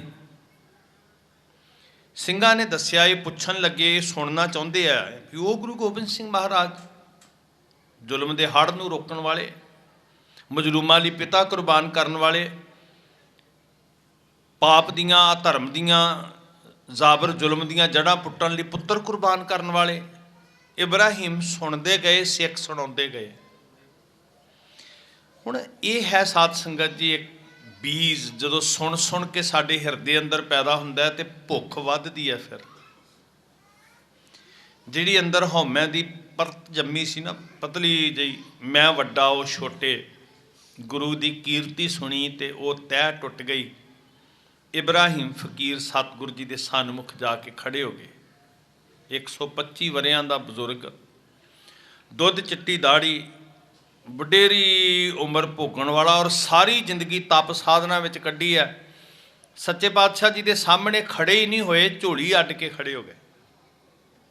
ਤੇ ਬੇਨਤੀ ਕੀਤੀ, ਹੇ ਦਾਤਾ ਮੇਰੀ ਝੋਲੀ ਵਿੱਚ ਸਿੱਖੀ ਦੀ ਦਾਤ ਪਾਓ। ਹੁਣ ਬੜੀ ਅਚਰਜ ਗੱਲ ਸੀ ਨਾ ਜੀ, 125 ਵਰੇ ਤੱਕ ਕੀ ਕਮਾਉਂਦੇ ਰਹੇ ਹੋ? ਮੇਰੀ ਝੋਲੀ 'ਚ ਕਹਿੰਦੇ ਸਿੱਖੀ ਦੀ ਦਾਤ ਪਾਓ। ਮਹਾਰਾਜ ਕਹਿਣ ਲੱਗੇ ਹੁਣ ਤੱਕ ਕੀ ਕੀਤਾ ਹੀ? ਕਹਿੰਦੇ ਬਹੁਤ ਕੁਝ ਕੀਤਾ, ਬੜਿਆਂ ਕੋਲ ਭਟਕਿਆਂ, ਬਹੁਤ ਖੁਆਰ ਹੋਇਆਂ, ਬਹੁਤ ਰੰਗ ਵੇਖੇ ਜ਼ਿੰਦਗੀ ਦੇ, ਕਈਆਂ ਦੇ ਕੋਲ ਗਿਆ, ਉਹਨਾਂ ਲੋਕਾਂ ਕੋਲ ਵੀ ਗਿਆ ਜਿਨ੍ਹਾਂ ਨੇ ਢੰਗ ਦੇ ਕੱਪੜੇ ਉਤਾਰੇ ਤੇ ਪਾਟੀਆਂ ਲੀਰਾਂ ਪਾ ਦਿੱਤੀਆਂ, ਗੋਦੜੀਆਂ ਪਾ ਦਿੱਤੀਆਂ ਗਲ 'ਚ।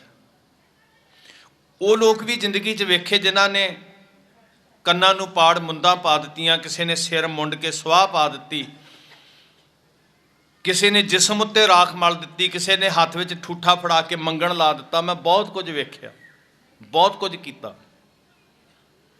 ਪਰ ਹੇ ਸੱਚੇ ਪਾਤਸ਼ਾਹ, ਹੱਥ 'ਚ ਠੂਠਾ ਫੜਾ ਕੇ ਮੰਗਤੇ ਬਣਾਉਣ ਵਾਲੇ ਤੇ ਬਹੁਤ ਵੇਖੇ, ਪਰ ਮੰਗਤਿਆਂ ਨੂੰ ਪਾਤਸ਼ਾਹ ਬਣਾਉਣ ਵਾਲਾ ਪਹਿਲੀ ਵਾਰੀ ਵੇਖਿਆ। ਇਸ ਵਾਸਤੇ ਮੈਂ ਝੋਲੀ ਅੱਡ ਕੇ ਬੇਨਤੀ ਕਰਦਾ ਕਿ ਸਿੱਖੀ ਦੀ ਦਾਤ ਪਾਓ। ਜਿਹੜਾ ਸਾਹਿਬ ਕਹਿੰਦਾ, ਇਨ ਗਰੀਬ ਸਿੱਖਣ ਕੋ ਦਿਉ ਪਾਤਸ਼ਾਹੀ, ਯਾਦ ਕਰੇ ਹਮਰੀ ਗੁਰਿਆਈ। ਔਰ ਇਤਿਹਾਸ ਕਹਿੰਦਾ ਸਾਧ ਸੰਗਤ ਜੀ, ਖੰਡੇ ਬਾਟੇ ਦੀ ਪਹੁਲ ਬਖਸ਼ਿਸ਼ ਕੀਤੀ, ਇਬਰਾਹੀਮ ਦੇ ਨਾਮ ਰੱਖਿਆ ਭਾਈ ਅਜਮੇਰ ਸਿੰਘ। ਸਾਡੇ ਇਤਿਹਾਸ ਦੇ ਪੰਨਿਆਂ ਤੇ ਉਕਰੇ ਹੋਏ ਬੋਲ ਨੇ, ਜਿਹੜੇ ਮੰਗਤਿਆਂ ਨੂੰ ਸ਼ਹਿਨਸ਼ਾਹ ਬਣਾ ਦਿੰਦੇ ਆ।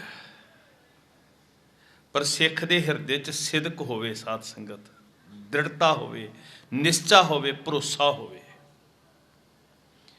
ਹੁਣ ਇਹ ਸਮਾਗਮਾਂ ਦੀ ਮਕਸਦ ਇੱਕੋ ਹੀ ਹੈ ਵੀ ਸਾਡੇ ਅੰਦਰ ਹੋਰ ਪਰਪੱਕਤਾ ਆਵੇ, ਸਾਡਾ ਹਿਰਦਾ ਹੋਰ ਦ੍ਰਿੜ ਹੋਵੇ, ਸਾਡੀ ਨਿਸ਼ਠਾ ਕਿਤੇ ਥਿੜਕੇ ਨਾ, ਗੁਰੂ ਦਾਤੇ ਉੱਤੇ ਹੋਰ ਭਰੋਸਾ ਵੱਜੇ ਸਾਡਾ।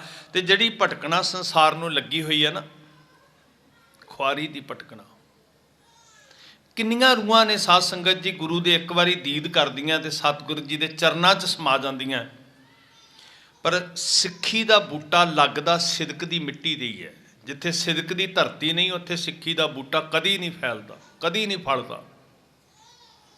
ਮਤਲਬ ਜੇ ਹਿਰਦੇ 'ਚ ਸਿੱਖੀ ਚਾਹੁੰਦੇ ਆ ਤੇ ਜਿੰਨਾ ਸਿਦਕ ਪੱਕਾ ਹੋਏਗਾ ਉਨੀ ਸਿੱਖੀ ਪ੍ਰਫੁੱਲਤ ਹੋਏਗੀ। ਜੇ ਸਿਦਕ ਕੱਚਾ ਹੈ, ਗਰਜਾਂ ਦੇ ਮਾਰੇ, ਭੈ ਦੇ ਅਧੀਨ ਗੁਰੂ ਨੂੰ ਛੱਡਿਆ ਤੇ ਅਨਮਤ ਦੀ ਪੂਜਾ ਸ਼ੁਰੂ ਹੋ ਗਈ।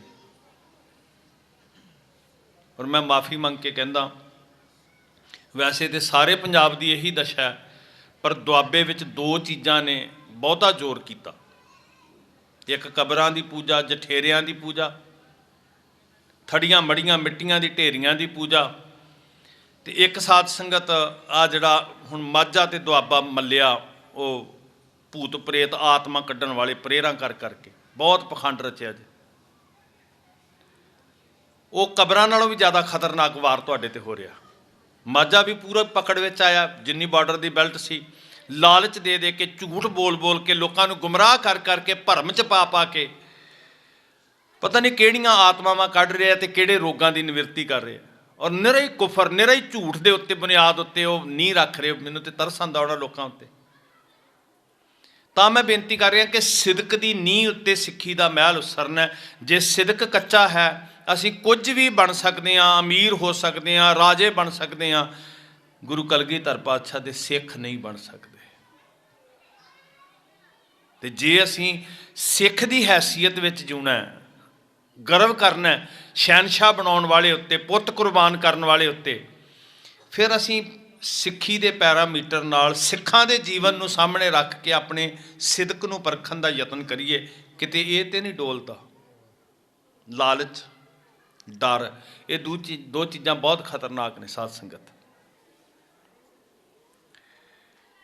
ਬਾਣੀ ਦਾ ਇੱਕ ਬਚਨ ਆਉਂਦਾ, ਮਰਨੇ ਕੀ ਚਿੰਤਾ ਨਹੀਂ, ਜੀਵਨ ਕੀ ਨਹੀਂ ਆਸ। ਨਾ ਤੇ ਹੁਣ ਲਾਲਚ ਵਿੱਚੋਂ ਕੀ ਪੈਦਾ ਹੁੰਦੀਆਂ? ਆਸਾਂ, ਆਹ ਮਿਲ ਜੇ, ਆਹ ਮਿਲ ਜੇ, ਆਹ ਮਿਲ ਜੇ। ਡਰ ਸਭ ਤੋਂ ਵੱਡਾ ਕੀ ਹੈ? ਮੌਤ। ਅੱਧੀ ਦੁਨੀਆ ਸਵਾਰਥ ਆਸਾਂ ਨਾਲ ਬੱਝੀ ਹੋਈ ਹੈ, ਅੱਧੀ ਦੁਨੀਆ ਡਰ ਕਰਕੇ ਪੂਜ ਰਹੀ ਹੈ, ਥਿੱਤਾਂ ਨੂੰ, ਵਾਰਾਂ ਨੂੰ, ਮੜੀਆਂ ਨੂੰ, ਥੜੀਆਂ ਨੂੰ। ਅੱਧੀ ਦੁਨੀਆ ਸੋਚਦੀ ਹੈ ਸ਼ਾਇਦ ਪਤਾ ਨਹੀਂ ਕਿਹੜੀ ਦੁਆ ਪੜ੍ਹਨੀ ਹੈ ਤੇ ਸਾਡੇ ਰੋਗ ਠੀਕ ਹੋ ਜਾਣੇ। ਸਾਡਾ ਵਾਹ ਪਿਆ ਇੱਕ ਵਾਰੀ ਅਜਨਾਲੇ ਦੀ ਧਰਤੀ ਤੇ, ਜਿਹੜੇ ਕਹਿੰਦੇ ਸੀ ਪ੍ਰੇਰਾਂ ਕਰਕੇ ਅਸੀਂ ਰੋਗ ਠੀਕ ਕਰਦੇ ਹਾਂ। ਵੇਖੋ, ਸਿੱਖੀ ਦੀ ਬੁਨਿਆਦ ਜਦੋਂ ਗੁਰੂ ਨੇ ਰੱਖੀ ਨਾ, ਤੇ ਸਾਨੂੰ ਪਹਿਲੀ ਦਾ ਸਬਕ ਇਹ ਦਿੱਤਾ ਸੀ, ਜੇ ਸੁਖ ਦੇ ਤਾਂ ਤੁਝੈ ਅਰਾਧੀ, ਦੁੱਖ ਭੀ ਤੁਝੈ ਧਿਆਈ। ਇੱਥੇ ਟਿਕੇ ਹੋਏ ਹਾਂ ਅਸੀਂ ਸਾਧ ਸੰਗਤ ਜੀ। ਇੱਥੇ ਕਿਤੇ ਸਬਜ਼ ਬਾਗ ਨਹੀਂ ਦਿਖਾਏ ਜਾਂਦੇ ਕਿ ਨਾ ਤੁਹਾਨੂੰ ਸਵਰਗ ਮਿਲਣਗੇ, ਤੁਹਾਨੂੰ ਬਿਹਿਸ਼ਤ ਮਿਲਣਗੇ, ਤੁਹਾਨੂੰ ਹੂਰਾਂ ਮਿਲਣਗੀਆਂ, ਤੁਹਾਨੂੰ ਅਰੋਗਤਾ ਮਿਲੇਗੀ। ਨਹੀਂ, ਇੱਥੇ ਤੇ ਇਹ ਪੜ੍ਹਾਇਆ ਜਾਂਦਾ, ਕੇਤਿਆਂ ਦੁੱਖ ਭੂਖ ਸਦ ਮਾਰ, ਇਹ ਪੀ ਦਾਤ ਤੇਰੀ ਦਾਤਾਰ। ਇਹ ਬਿਜ਼ਨਸ ਨਹੀਂ ਹੈ ਸਾਧ ਸੰਗਤ ਜੀ। ਇੱਥੇ ਗੁੰਮਰਾਹ ਨਹੀਂ ਕੀਤਾ ਜਾਂਦਾ। ਇੱਥੇ ਮਰਨ ਤੋਂ ਬਾਅਦ ਸਵਰਗਾਂ ਦੇ ਸਬਜ਼ ਬਾਗ ਨਹੀਂ ਦਿਖਾਏ ਜਾਂਦੇ, ਬਲਕਿ ਮਰਨ ਤੋਂ ਬਾਅਦ ਮਿਲਦੀਆਂ ਮੁਕਤੀਆਂ ਨੂੰ ਠੁਕਰਾ ਕੇ ਸਾਨੂੰ ਸਿਖਾਇਆ ਗਿਆ, ਮੂਏ ਹੋਏ ਜੇ ਮੁਕਤ ਦੇਹੋਗੇ ਮੁਕਤ ਨਾ ਜਾਣਾ ਕੋਇਲਾ। ਅਸੀਂ ਕੀ ਲੈਣਾ ਉਸ ਮੁਕਤੀ ਤੋਂ।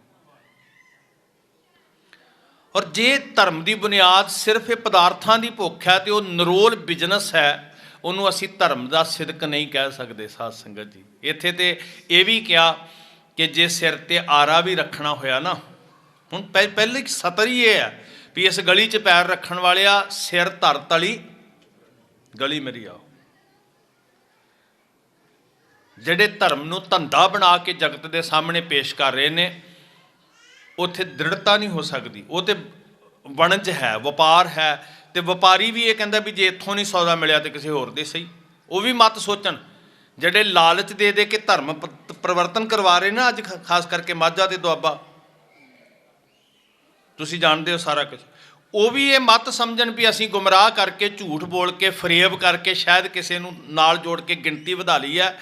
ਜੇ ਬਿਜ਼ਨਸਮੈਨ ਬਣਾਓਗੇ, ਵਪਾਰੀ ਬਣਾਓਗੇ, ਤੇ ਉਹ ਕਿਸੇ ਧਿਰ ਦਾ ਵੀ ਨਹੀਂ ਹੁੰਦਾ। ਉਹ ਅੱਜ ਇਸ ਹੱਟੀ ਤੇ ਆ, ਕੱਲ ਦੂਜੀ ਹੱਟੀ ਤੇ, ਪਰਸੋਂ ਤੀਜੀ ਤੇ ਹੋਏਗਾ। ਇਹ ਸਿੱਖੀ ਸ਼ੁਰੂ ਹੁੰਦੀ ਹੈ, ਜੋ ਤੋ ਪ੍ਰੇਮ ਖੇਲਣ ਕਾ ਚਾਓ, ਸਿਰ ਧਾਰ ਤਲੀ ਗਲੀ ਮੇਰੀ ਆਓ। ਸਿੱਖੀ ਸ਼ੁਰੂ ਹੁੰਦੀ ਹੈ, ਪਹਿਲਾ ਮਰਨ ਕਬੂਲ, ਜੀਵਨ ਕੀ ਛੱਡ ਆਸ। ਇੱਥੇ ਕਦੇ ਵੀ ਨਹੀਂ ਕਿਹਾ ਵੀ ਤੁਹਾਨੂੰ ਇੱਦਾਂ ਦੇ ਸੁੱਖ ਮਿਲਣਗੇ, ਇੱਦਾਂ ਦੀਆਂ ਹੂਰਾਂ ਮਿਲਣਗੀਆਂ। ਨਹੀਂ ਸਾਧ ਸੰਗਤ ਜੀ, ਇੱਥੇ ਤੇ ਸਿਰ ਤਲੀ ਤੇ ਰੱਖ ਕੇ ਸੌਦਾ ਸ਼ੁਰੂ ਹੁੰਦਾ ਹੈ। ਜੇ ਸੋਚ ਰਹੇ ਹਾਂ ਵੀ ਭਾਈ ਪਾਠ ਕਰ ਰਹੇ ਹਾਂ, ਅਸੀਂ ਸਿੱਖ ਬਣੇ, ਅਸੀਂ ਅੰਮ੍ਰਿਤ ਛਕਿਆ, ਇਸ ਵਾਸਤੇ ਵੀ ਜੋ ਮੈਂ ਮੰਗਾਂਗਾ, ਜੋ ਮਨਸਾ ਹੋਏਗੀ, ਹੋ ਸਕਦਾ ਵੀ ਜੋ ਉਹਨੇ ਦਿੱਤਾ ਹੋਇਆ ਉਹ ਵੀ ਵਾਪਸ ਲੈ ਲੇ, ਕਿਉਂਕਿ ਉਹਦੇ ਕੋਲ ਤੇ ਸੌਦਾ ਹੀ ਇਹ ਕਰਨਾ ਵੀ ਤਨ ਮਨ ਧਨ ਸਭ ਸੌਂਪ ਗੁਰ ਕੋ। ਤੇ ਆਪ ਕੀ ਕਰਨਾ ਜੀ? ਰਜਾ ਚ ਜੂਣਾ। ਹੁਕਮ ਮੰਨਿਆ ਪਾਈ ਹੈ। ਫਰਕ ਹੈ ਸਾਧ ਸੰਗਤ ਜੀ। ਸਿੱਖੀ ਤਿਆਗ ਤੋਂ ਸ਼ੁਰੂ ਹੁੰਦੀ ਹੈ, ਸਿੱਖੀ ਲਾਲਚ ਦੇ ਉੱਤੋਂ ਸ਼ੁਰੂ ਨਹੀਂ ਹੁੰਦੀ। ਇਸ ਵਾਸਤੇ ਸਿੱਖੀ ਸਿਦਕ ਦੀ ਬੁਨਿਆਦ ਤੇ ਖੜੀ ਹੈ। ਤੇ ਸਿਦਕ ਉਹ ਹੈ ਜਿਹੜਾ ਝੱਖੜ ਵਾਓ ਨਾ ਡੋਲੇ, ਜਿਹੜਾ ਤੂਫਾਨਾਂ ਵਿੱਚ ਨਾ ਡੋਲੇ। ਸਿਰ ਤੇ ਆਰੇ ਰੱਖੇ ਜਾਣ ਤਾਂ ਵੀ ਸਿਦਕ ਕਮਜ਼ੋਰ ਨਹੀਂ ਪੈਂਦਾ। ਖੋਪਰੀਆਂ ਉਤਰ ਰਹੀਆਂ ਹੋਣ, ਬੰਦ ਕੱਟਿਆ ਜਾ ਰਿਹਾ ਹੋਵੇ, ਜਿਸਮ ਚਰਖੜੀ ਤੇ ਚੜ ਰਹੇ ਹੋਣ, ਤਾਂ ਵੀ ਸਿਦਕ ਨਾ ਕਮਜ਼ੋਰ ਪਵੇ ਸਾਧ ਸੰਗਤ। ਇਸ ਵਾਸਤੇ ਦੂਸਰਿਆਂ ਦੇ ਨਾਲ ਕੰਪੈਰੀਜ਼ਨ ਕਰਕੇ ਨਾ ਵੇਖੋ। ਇਹ ਮਾਰਗ ਜਿਹੜਾ ਨਾ ਖੰਡੇ ਧਾਰ ਹੈ। ਇਹ ਮਾਰਗ ਮੌਤ ਵਿੱਚੋਂ ਜ਼ਿੰਦਗੀ ਲੱਭਣ ਦਾ ਮਾਰਗ ਹੈ। ਜ਼ਿੰਦਗੀ ਦੇ ਲਾਲਚਾਂ ਦਾ ਮਾਰਗ ਨਹੀਂ, ਇਹ ਤੇ ਮੌਤ ਵਿੱਚੋਂ ਜ਼ਿੰਦਗੀ ਲੱਭਣ ਦਾ ਮਾਰਗ ਹੈ।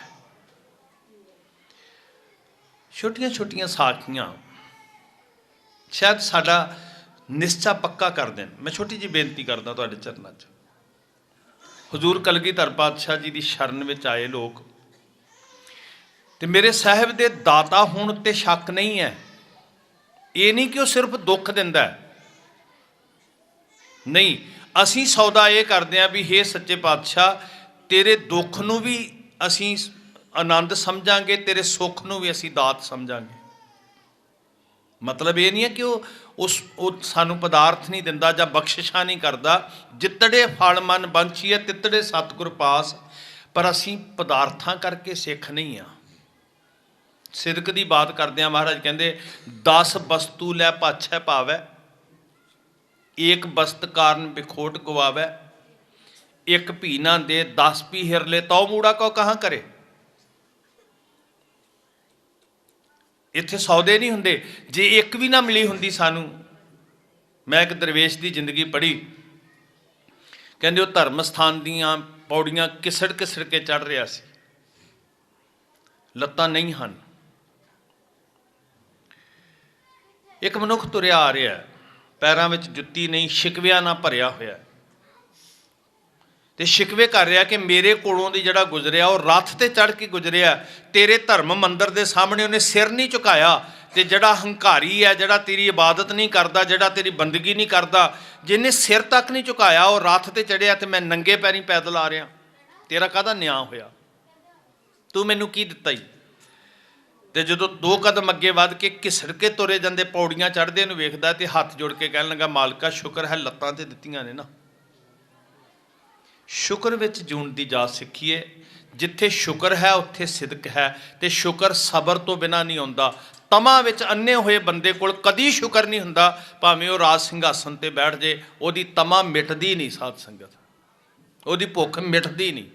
ਇਹ ਤੇ ਉਹ ਅੱਗ ਹੈ ਜਿਹਨੂੰ ਅਸੀਂ ਲੱਕੜਾਂ ਨਾਲ ਬੁਝਾਉਣ ਦਾ ਯਤਨ ਕਰ ਰਹੇ ਹਾਂ। ਜਿਉਂ ਪਾਵਕ ਈਂਧਨ ਨਹੀਂ ਤਰਾਪੈ, ਬਿਨ ਹਰ ਕਹਾਂ ਅਗਾਈ। ਇਹਦੀ ਤੇ ਕਿਤੇ ਵੀ ਫੁੱਲ ਸਟਾਪ ਨਹੀਂ ਆਉਣਾ ਨਾ, ਇਹਦੀ ਤੇ ਕਿਤੇ ਵੀ ਪੂਰਤੀ ਨਹੀਂ ਹੋਣੀ ਵੀ ਬਸ ਹੁਣ ਰੱਜ ਗਈਆਂ, ਕਦੀ ਕਵਾਂਗੇ। ਇਹੀ ਕਾਰਨ ਸੀ ਕਿ ਜੰਗਲਾਂ, ਬੇਲਿਆਂ, ਝੱਲਾਂ ਵਿੱਚ, ਸ਼ੰਭਾਂ ਵਿੱਚ, ਬੀਕਾਨੇਰ ਦੇ ਮਾਰੂਥਲਾਂ ਵਿੱਚ ਰਹਿਣ ਵਾਲੇ ਛੋਲਿਆਂ ਦੀ ਮੁੱਠ ਖਾ ਕੇ ਕਿੱਡੀ ਕਮਾਲ ਦੀ ਚੜ੍ਹਦੀ ਕਲਾ ਸੀ। ਕਦੀ ਸਾਡੇ ਦਾਨਸ਼ਵਰ ਬਜ਼ੁਰਗ ਸਾਡੇ ਤਰਾਨੇ ਗਾਉਂਦੇ ਹੁੰਦੇ ਸੀ, ਇੱਕ ਮੁੱਠ ਛੋਲਿਆਂ ਦੀ ਖਾ ਕੇ ਤੇਰੇ ਲੰਗਰਾਂ 'ਚੋਂ ਘੂਰ ਘੂਰ ਮੌਤ ਨੂੰ ਡਰਾਏ ਤੇਰਾ ਖਾਲਸਾ। ਹੁਣ ਹੈ ਸ਼ਿਕਵਾ ਕਿਤੇ ਉਹਨਾਂ ਦੀ ਜ਼ਿੰਦਗੀ 'ਚ ਵੀ ਕੀ ਖੱਟਿਆ ਜੀ ਅਸੀਂ ਸਿੱਖ ਬਣ ਕੇ, ਕੀ ਖੱਟਿਆ? ਮੀਰ ਮੰਨੂ ਸੋਚਦਾ ਸੀ ਇੱਕ ਵਾਰੀ, ਜਿਨ੍ਹਾਂ ਦੇ ਬੱਚਿਆਂ ਦੇ ਟੋਟੇ ਕਰਕੇ ਗਲਾਂ 'ਚ ਹਾਰ ਪਾਏ, ਜਿਨ੍ਹਾਂ ਨੂੰ ਸਾਰਾ ਦਿਨ ਸਵਾ ਮਣ ਦੇ ਪੀਸਣੇ ਪੀਣ ਨੂੰ ਦਿੱਤੇ, ਤੇ ਸ਼ਾਮ ਨੂੰ ਆਪਣੇ ਇਸ਼ਟ ਦੀ ਅਰਾਧਨਾ 'ਚ ਜੁੜੀਆਂ, ਤੇ ਮੀਰ ਮੰਨੀ ਆਪਣਾ ਆਸਣ ਲਾ ਕੇ ਬਹਿ ਗਿਆ। ਕਹਿਣ ਲੱਗਾ, ਜੇ ਮੇਰੇ ਅੱਗੇ ਇਹਨਾਂ ਨੇ ਹਾੜਾ ਨਹੀਂ ਕੱਢਿਆ, ਘੱਟੋ ਘੱਟ ਆਪਣੇ ਰੱਬ ਨੂੰ ਤੇ ਸ਼ਿਕਵਾ ਕਰਨਗੇ ਨਾ ਵੀ ਸਾਨੂੰ ਕੀ ਦਿੱਤਾ ਜੀ। ਪਰ ਉਹ ਸਿਦਕ ਵਾਲੀਆਂ ਨੇ ਕਰਤੇ ਦਾ ਸ਼ੁਕਰ ਵਿੱਚ ਰਹਿਰਾ ਸਾਹਿਬ ਦਾ ਪਾਠ ਕੀਤਾ, ਤੇ ਮਾਲਕ ਦੇ ਹੁਕਮ ਵਿੱਚ ਜੂਣ ਲਈ ਅਰਦਾਸ ਕੀਤੀ ਕਿ ਹੇ ਦਾਤਿਆ, ਤੇਰਾ ਸ਼ੁਕਰ, ਦਿਨ ਤੇਰੀ ਰਜ਼ਾ ਵਿੱਚ ਗੁਜ਼ਰ ਗਿਆ, ਰਾਤ ਆਪਣੇ ਭਾਣੇ ਵਿੱਚ ਬਤੀਤ ਕਰਾ ਲੈ। ਆਹ ਸਿੱਖੀ ਦੀ ਬੁਨਿਆਦ ਹੈ। ਸਿੱਖ ਸਿਰਫ ਇਸ ਲਈ ਨਹੀਂ ਵੀ ਵੀਜ਼ਾ ਲੱਗ ਜੇ UK ਦਾ ਤੇ ਫਿਰ ਅਸੀਂ ਗੁਰੂ ਗ੍ਰੰਥ ਸਾਹਿਬ ਦੇ ਸਿੱਖ, ਨਹੀਂ ਤੇ ਫਿਰ ਜਿੱਥੇ ਸਾਰੇ ਪਿੰਡ ਦੇ ਲੋਕੀ ਜਾਂਦੇ ਆ ਉੱਥੇ ਅਸੀਂ ਵੀ ਤੁਰ ਪਾਂਗੇ। ਇਹ ਸੌਦੇ ਨਹੀਂ ਹੁੰਦੇ ਸਿੱਖੀ ਦੇ ਅੰਦਰ। ਸਾਧ ਸੰਗਤ, ਇੱਥੇ ਤੇ ਪਹਿਲਾ ਮਰਨ ਕਬੂਲ। ਹਜ਼ੂਰ ਦਾਤਾ ਨੇ, ਦਾਤਾਂ ਦੇਣ ਵਾਲੇ ਨੇ, ਪਰ ਸਿੱਖ ਰਜ਼ਾ ਵਿੱਚ ਜਿਉਂਦਾ ਹੈ। ਔਰੰਗਜ਼ੇਬ ਦਾ ਪੁੱਤਰ ਗੁਰੂ ਗੋਬਿੰਦ ਸਿੰਘ ਮਹਾਰਾਜ ਦੀ ਸ਼ਰਨ ਪਿਆ। ਭਾਈ ਸਾਹਿਬ ਭਾਈ ਨੰਦ ਲਾਲ ਜੀ ਦੇ ਰਾਹੀਂ ਬੇਨਤੀ ਭੇਜੀ ਵੀ ਜੇ ਮੇਰੀ ਬਾਂਹ ਫੜੋ ਤੇ ਮੈਂ ਸ਼ਹਿਨਸ਼ਾਹ ਹਿੰਦ ਬਣ ਸਕਦਾ ਮਹਾਰਾਜ। ਗੁਰੂ ਸਾਹਿਬ ਜੀ ਨੇ ਸਿੰਘ ਭੇਜਿਓ। ਲੰਬੀ ਗਾਥਾ ਛੱਡੋ, ਮੈਂ ਸੰਖੇਪ ਜੀ ਇਸ਼ਾਰੇ ਮਾਤਰ ਇੱਕ ਬੇਨਤੀ ਕਰ ਰਿਹਾ। ਮਦਦ ਕੀਤੀ। ਤਾਰਾ ਆਜ਼ਮ ਮਾਰਿਆ ਗਿਆ, ਬਹਾਦਰ ਸ਼ਾਹ ਗੱਦੀ ਨਸ਼ੀਨ ਹੋਇਆ, ਆਗਰੇ ਦੇ ਵਿੱਚ ਗੱਦੀ ਤੇ ਬੈਠਾ। ਧੰਨ ਗੁਰੂ ਗੋਬਿੰਦ ਸਿੰਘ ਸੱਚੇ ਪਾਤਸ਼ਾਹ ਜੀ ਨੂੰ ਵੀ ਇਹਨੇ ਸੱਦਾ ਦਿੱਤਾ ਤੇ ਬਹੁਤ ਸਨਮਾਨ ਕੀਤਾ ਵੀ ਤੁਸੀਂ ਮੇਰੀ ਬਾਂਹ ਨਾ ਫੜਦੇ ਤੇ ਮੈਂ ਤਖਤ ਦੀ ਬਜਾਏ ਤਖਤੇ ਤੇ ਹੋਣਾ ਸੀ। ਦਾਤੇ ਦਾ ਸ਼ੁਕਰ ਕੀਤਾ। ਹੁਣ ਜਦੋਂ ਬਹਾਦਰ ਸ਼ਾਹ ਬਾਦਸ਼ਾਹ ਬਣਿਆ, ਸ਼ਹਿਜ਼ਾਦਾ ਮੁਅੱਜ਼ਮ, ਲੋਕਾਂ ਨੂੰ ਬੜੀਆਂ ਆਸਾਂ ਬੱਝੀਆਂ ਵੀ ਔਰੰਗਜ਼ੇਬ ਦਾ ਕਹਿਰ ਖਤਮ ਹੋਇਆ, ਨਵਾਂ ਬਾਦਸ਼ਾਹ ਆਇਆ। ਤੋ ਲੋਕਾਂ ਨੂੰ ਥੋੜ੍ਹਾ ਤੇ ਕਦੀ ਭਰਮ ਹੁੰਦਾ ਹੀ ਹੈ ਨਾ ਵੀ ਜਦੋਂ ਅੱਛੇ ਦਿਨ ਆਉਣੇ ਵਾਲੇ ਹੈ ਨਾ, ਸੋਚਦੇ ਆ ਵੀ ਆ ਹੀ ਜਾਣਗੇ ਸ਼ਾਇਦ ਸੱਚੀ ਮੁੱਚੀ, ਤੇ ਫਿਰ ਭਾਵੇਂ ਘਰਾਂ 'ਚੋਂ ਨਿਕਲ ਕੇ ਦਿੱਲੀ ਦੀਆਂ ਸੜਕਾਂ 'ਤੇ ਬੈਠਣਾ ਪੈ ਜੇ। ਧੋਖਾ ਤੇ ਹੋ ਹੀ ਜਾਂਦਾ ਨਾ ਥੋੜ੍ਹਾ ਜਿਹਾ ਸਮਾਂ। ਲੋਕੀ ਇਕੱਠੇ ਹੋ ਕੇ ਆਏ, ਕਹਿਣ ਲੱਗੇ ਜੀ ਅਸੀਂ ਬਹੁਤ ਦੁਖੀ ਹਾਂ। ਹੁਣ ਜਿਨ੍ਹਾਂ ਨੇ ਕਦੀ ਬਾਈ ਰੋਡ ਸਫ਼ਰ ਕੀਤਾ ਨਾ, ਜਾਂ ਜਦੋਂ ਅਸੀਂ ਜੋ ਲਗਭਗ ਆਗਰਾ ਲੰਘ ਜਾਈਏ, ਭੋਪਾਲ ਨੂੰ ਜਾਣਾ ਹੋਵੇ ਮੇਨ ਰੋਡ ਨੂੰ, ਅੱਗੇ ਗਵਾਲੀਅਰ ਦਾ ਏਰੀਆ, ਅੱਗੇ ਗਾਂ ਨੂੰ ਜਾਂਦੇ ਹਾਂ, ਉਹ ਸਾਰਾ ਏਰੀਆ ਬੜਾ ਅੱਜ ਵੀ ਬੜਾ ਖਤਰਨਾਕ ਜਿਹਾ। ਉਹਨੂੰ ਚੰਬਲ ਦੀ ਘਾਟੀ ਕਿਹਾ ਜਾਂਦਾ, ਏਰੀਆ ਕਿਹਾ ਜਾਂਦਾ। ਉਦੋਂ ਸਭ ਜੰਗਲ ਸੀ, ਜੇਜੋਂ ਦੇ ਜੰਗਲ ਬੜੇ ਮਸ਼ਹੂਰ। ਲੋਕ ਇਕੱਠੇ ਹੋ ਕੇ ਬਾਦਸ਼ਾਹ ਦੇ ਕੋਲ ਆਏ। ਹੁਣ ਰਾਜਾ ਅਸਲ 'ਚ ਮਾਈ ਬਾਪ ਹੁੰਦਾ ਜੀ, ਰਾਜਾ ਪਰਜਾ ਦਾ ਰਾਖਾ ਹੁੰਦਾ। ਇਹ ਵੱਖਰੀ ਗੱਲ ਹੈ ਵੀ ਰਾਜਾ ਆਪਣਾ ਧਰਮ ਤਿਆਗ ਕੇ ਜ਼ਰ ਖਰੀਦ ਜਦੋਂ ਕੁਝ ਲੋਕਾਂ ਦਾ ਹੋ ਜਾਂਦਾ ਤੇ ਉਹ ਖੂਨ ਪੀਣੀਆਂ ਜੋਕਾਂ ਦਾ ਰੂਪ ਧਾਰਨ ਕਰ ਲੈਂਦਾ। ਰਾਜੇ ਬਘਿਆੜ ਵੀ ਬਣ ਜਾਂਦੇ, ਜਿਹੜੇ ਬਚਨ ਆਪਾਂ ਪੜ੍ਹਦੇ ਆ, ਰਾਜੇ ਸ਼ੀਂਹ ਮੁਕੱਦਮ ਕੁੱਤੇ। ਔਰ ਤੁਸੀਂ ਬਣੇ ਹੋਏ ਵੇਖ ਰਹੇ ਹੋ ਨਾ ਅੱਜ। 100 ਦੇ ਕਰੀਬ ਮੌਤਾਂ ਹੋ ਗਈਆਂ ਤੇ ਉਹ ਪੱਥਰ ਦਿਲ ਰਾਜਿਆਂ ਤੇ ਕੋਈ ਅਸਰ ਹੋ ਰਿਹਾ? ਤੁਸੀਂ ਸੁਚੇਤ ਹੋਵੋ ਗੁਰਮੁਖੋ, ਬਹੁਤ ਜਾਗਣ ਦੀ ਤੁਹਾਨੂੰ ਲੋੜ ਹੈ। ਪ੍ਰਕਿਰਤੀ ਦੇ ਨਿਯਮ ਦੇ ਉਲਟ ਹੋ ਰਿਹਾ, ਕੁਦਰਤ ਦੇ ਨਿਯਮ ਦੇ ਉਲਟ ਹੋ ਰਿਹਾ ਸਭ ਕੁਝ। ਉਲਟੀ ਵਾੜ ਖੇਤ ਨੂੰ ਖਾ ਰਹੀ ਅੱਜ ਫਿਰ। ਉਹ ਤੁਸੀਂ ਆਪਣੇ ਹੱਕਾਂ ਲਈ ਲੜ ਰਹੇ ਹੋ, ਮੈਂ ਤੁਹਾਨੂੰ ਸਿਰ ਝੁਕਾਉਂਦਾ ਔਰ ਸਪੋਰਟ ਕਰੋ, ਮੇਰੀ ਬੇਨਤੀ ਵੀ ਹੈ ਤੁਹਾਨੂੰ ਇਸ ਸੰਘਰਸ਼ ਵਾਸਤੇ ਜਿਹੜਾ ਦਿੱਲੀ ਦੀਆਂ ਸੜਕਾਂ 'ਤੇ ਚੱਲ ਰਿਹਾ। ਲੋਕ ਆਸ ਰੱਖਦੇ ਆ ਵੀ ਰਾਜਾ ਸਾਡੀ ਜਾਨ ਮਾਲ ਦੀ ਰਾਖੀ ਦਾ ਜਾਮਨ ਹੈ। ਲੋਕ ਇਕੱਠੇ ਹੋ ਕੇ ਆਏ ਬਹਾਦਰ ਸ਼ਾਹ ਕੋਲ, ਕਹਿਣ ਲੱਗੇ ਜੀ ਇਹ ਜੇਜੋ ਦੇ ਜੰਗਲਾਂ ਵਿੱਚ ਇੱਕ ਖੂੰਖਾਰ ਸ਼ੇਰ ਹੈ ਜਿਹਦਾ ਸੁਭਾਅ ਬਣ ਗਿਆ, ਜਿਹੜਾ ਆਦੀ ਹੋ ਗਿਆ ਵੀ ਉਹ ਵੱਸੋਂ 'ਚ ਆਉਣ ਲੱਗ ਪਿਆ। ਹੁਣ ਅਸਲ 'ਚ ਜਿਹੜੇ ਜੰਗਲੀ ਜਾਨਵਰ ਹੁੰਦੇ ਆ ਉਹ ਬਹੁਤੀ ਵਾਰੀ ਵੱਸੋਂ 'ਚ ਨਹੀਂ ਆਉਂਦੇ, ਉਹ ਵੀ ਲੋਕਾਂ ਤੋਂ ਡਰਦੇ ਆ, ਜੰਗਲ 'ਚ ਹੀ ਰਹਿੰਦੇ ਆ। ਪਰ ਜੇ ਕਿਤੇ ਮੂੰਹ ਨੂੰ ਲਹੂ ਲੱਗ ਜਾਏ ਤੇ ਫਿਰ ਉਹ ਬਾਜ਼ ਨਹੀਂ ਆਉਂਦੇ, ਹਟਦੇ ਨਹੀਂ, ਬੇਖੌਫ ਹੁੰਦੇ ਆ। ਹੁੰਦੇ ਤੇ ਤਗੜੇ ਹੀ ਹੈ ਨਾ, ਇੱਕ ਝਾਕਾ ਬਣਿਆ ਹੁੰਦਾ, ਨਹੀਂ ਆਉਂਦੇ ਤੇ ਜਦੋਂ ਆਉਣ ਲੱਗ ਪੈਣ ਫਿਰ ਉਹ ਹਟਦੇ ਨਹੀਂ। ਇਹ ਲੋਕਾਂ ਨੇ ਜਾ ਕੇ ਹਾਲ ਪਾਰਿਆ ਕੀਤੀ ਵੀ ਬਾਦਸ਼ਾਹ ਵੀ ਪਹਿਲਾਂ ਤੇ ਸਾਡੇ ਉਹ ਜਾਨਵਰ ਪਸ਼ੂ ਖਾ ਜਾਂਦਾ ਸੀ, ਹੁਣ ਤੇ ਬੰਦੇ ਵੀ ਖਾਣ ਲੱਗ ਪਿਆ, ਤੇ ਸਾਨੂੰ ਬਚਾਓ ਉਹਦੇ ਤੋਂ। ਬਹਾਦਰ ਸ਼ਾਹ ਨੇ ਆਪਣੇ ਜਿਹਦੇ ਤੇ ਬੜਾ ਮਾਣ ਸੀ, ਬੜਾ ਚੋਟੀ ਦਾ ਜਾਂਬਾਜ਼ ਯੋਧਾ, ਬੜਾ ਤਗੜਾ ਹਥਿਆਰਾਂ ਦਾ ਅਭਿਆਸੀ, ਬੜਾ ਵਧੀਆ, ਉਹਨੂੰ ਬੁਲਾਇਆ। ਉੱਚ ਅਧਿਕਾਰੀ, ਚੰਗਾ ਫੌਜਾਂ ਦਾ ਆਗੂ, ਉਹਨੂੰ ਕਿਹਾ ਵੀ ਭਾਈ ਮੁਸੀਬਤ ਬੜੀ ਵੱਡੀ ਹੈ ਤੇ ਤੂੰ ਉਸ ਸ਼ੇਰ ਦਾ ਅੰਤ ਕਰਨਾ। ਉਹ ਗਿਆ ਤੇ ਸਹੀ ਬੜੇ ਜਜ਼ਬੇ ਦੇ ਨਾਲ, ਪਰ ਵਾਪਸ ਨਹੀਂ ਆਇਆ। ਇੱਕ ਤੋਂ ਬਾਅਦ ਦੂਜਾ ਬੜਾ ਚੋਣਵਾਂ ਜਰਨੈਲ ਭੇਜਿਆ, ਫਿਰ ਤੀਜਾ ਭੇਜਿਆ।